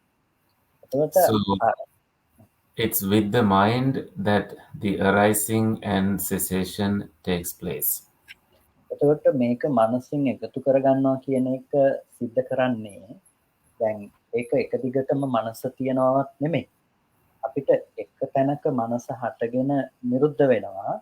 නිරුද්ධ වෙනකොට අපිට ඒක බාහිර ඇති බවට ගත්ත සංඥාවක් ඉතුරු වෙනවා. ඉතුරු වෙනවා කියන්නේ කොහොමද කියනවා නෙමෙයි. ඒ තියෙද්දිම තමයි බාහිර ඇති බවට දැනුම තියෙනකොට තමයි ඒ හිත නිරුද්ධ වෙන්නේ.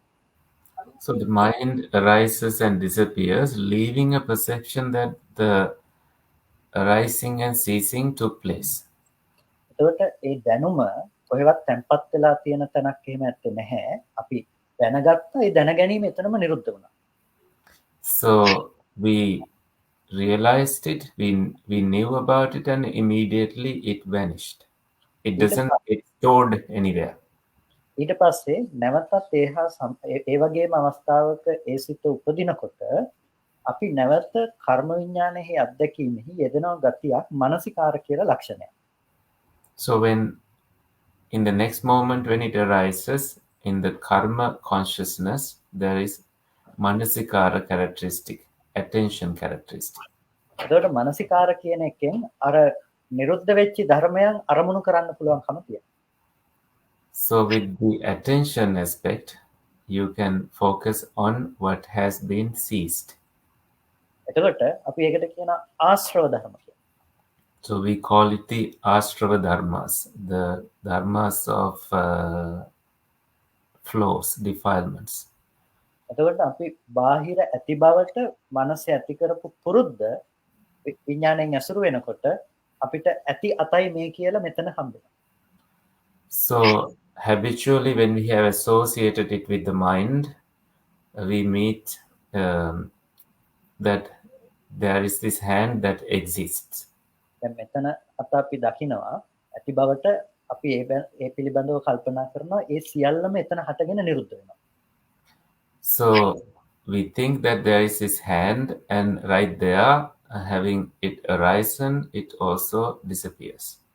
ඊට පස්සේ අපි මෙතනට අත ගත්තාම අපි කිව්වොත් මෙතනදි අපි අර විදිහටම මෙතන අත තියනවා කියන එක දැනගෙන හිත නැති වෙනවා. So now when we have taken the hand up here, having known that, it also disappears. ඊට පස්සේ වෙනම හිතකින් අපි කල්පනා කරනවා අර පුරුද්ද ආශ්‍රව ටික අරමුණු කරමින් කලින් මෙතන තිබුණ අත තමයි දැන් මෙතන තියෙන්නේ. So with a different thought, we now think that the hand that was there is the hand that is here. අපි ඕක තේරුම් ගැනීමට ওই විදිහට කතා කළාට ඕක ඔය හිත තුනක ක්‍රියාවලියක් නෙමෙයි. ඕක හිත දහස් ගණනක ක්‍රියාවලියක එකතුවක්. Although for our understanding, we think that it is the work of 3 thoughts, but it's hundreds and thousands of thoughts involved in here. එතකොට ඒ හිතක් හටගෙන නිරුද්ධ වෙනකොට නිරුද්ධ වෙච්ච හිත අනිත් හිත උපදින්නට ප්‍රත්‍ය වෙන ප්‍රත්‍යතාවයක් තියෙනවා. So when a thought has been arisen and it has ceased, for the next thought to arise, there is also cause. මෙතනින් මේ හිත නිරුද්ධ වෙනකොට මේ හිතෙන් මේ හිතට යමක් නොගියට ඒ හිත අරමුණු කරගෙන ඒ හිතේ ලක්ෂණ ටික මේ හිතෙන් ගන්න පුළුවන්කම තියෙනවා. So although there is nothing that goes from this thought to another, but there is a way that the characteristics of this thought can be grasped by the other. ඒක හරියට මම මෙතන දෙහි කැල්ලක් කනකොට මහත්තයට කෙලවෙනවා. It's like when you are chewing something here and a saliva comes in your mouth. එතකොට මෙතනින් එතෙන්ට යමක් ගියේ නැති වුණාට මහත්තයා මෙතන දිහා බලලා අරමුණු කරගත්තාම මහත්තයට ඒක ඒ පිළිබඳව සංජානනයක් ඇති වෙන නිසා යම් වෙනවා. Although there is nothing travels between here to your mouth, it's the perception of it that creates these conditions in you. ඒ වගේ එක හිතක් හටගෙන නිරුද්ධ වුණාට දෙවෙනි හිතෙන් අර පළවෙනි හිත අරමුණු කරනකොට ආරම්මන ප්‍රත්‍යයෙන් ප්‍රත්‍ය වෙනකොට ඒ හිතේ ගති ටික ඔසවලා ගන්නවා මේ හිතට. So when one thought has arisen and it disappears, the attention to it creates conditions, and that gives a sense that this is lifted up to this level. This hand is lifted. ඔය එකකට එකක් ප්‍රත්‍ය වීම පිළිබඳව අභිධර්ම පිටකයේ පඨාන ප්‍රකරණේ සූවිසි ප්‍රත්‍ය විභාගය තුල අපිට පුළුවන් බොහොම ගැඹුරින් ඔක ගොඩාක් තව ගැඹුරට සාකච්ඡා කරන්න. How one thing connects to another can be understood based on the Abhidhamma Pitaka's Patthana compendium, Patthana Prakarana, and where it discusses about 24 courses, Suvisi Pratyas. So that's where it has been discussed in detail.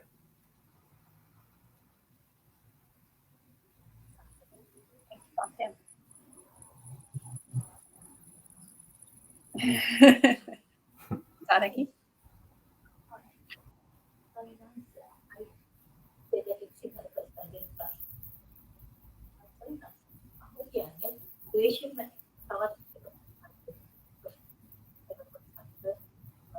Is fear also a form of anger or බය කියන එක ද්වේෂයේම තව එක පැත්තක් තමයි අරමුණත් එක්ක අපි ගැටීමත් එක්ක උපදින දෙයක්.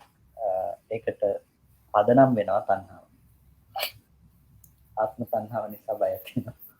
So fear arises as a result of anger, and there's also the sense of a self in there, this perception of a self.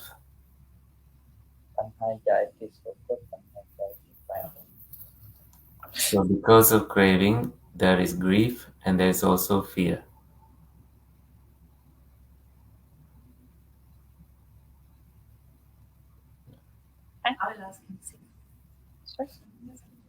Previously talked about the craving aspect that is connected with it, but I have to go.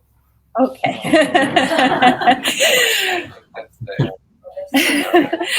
All right. Well, thank you so much, Bhante Kothmale, for translating, and most importantly, thank you, Bhante Kumarakassapa, for sharing 2.5 hours of Dhamma on your birthday. What an incredible gift. All right. Well, we can finish the program with 3 sadhus. So really excellent, excellent, excellent appreciation. Sadhu, sadhu, sadhu. And we'll meet again this week for more Dhamma with Venerable. Thank you again, Bhante Kothmale. We'll see you soon.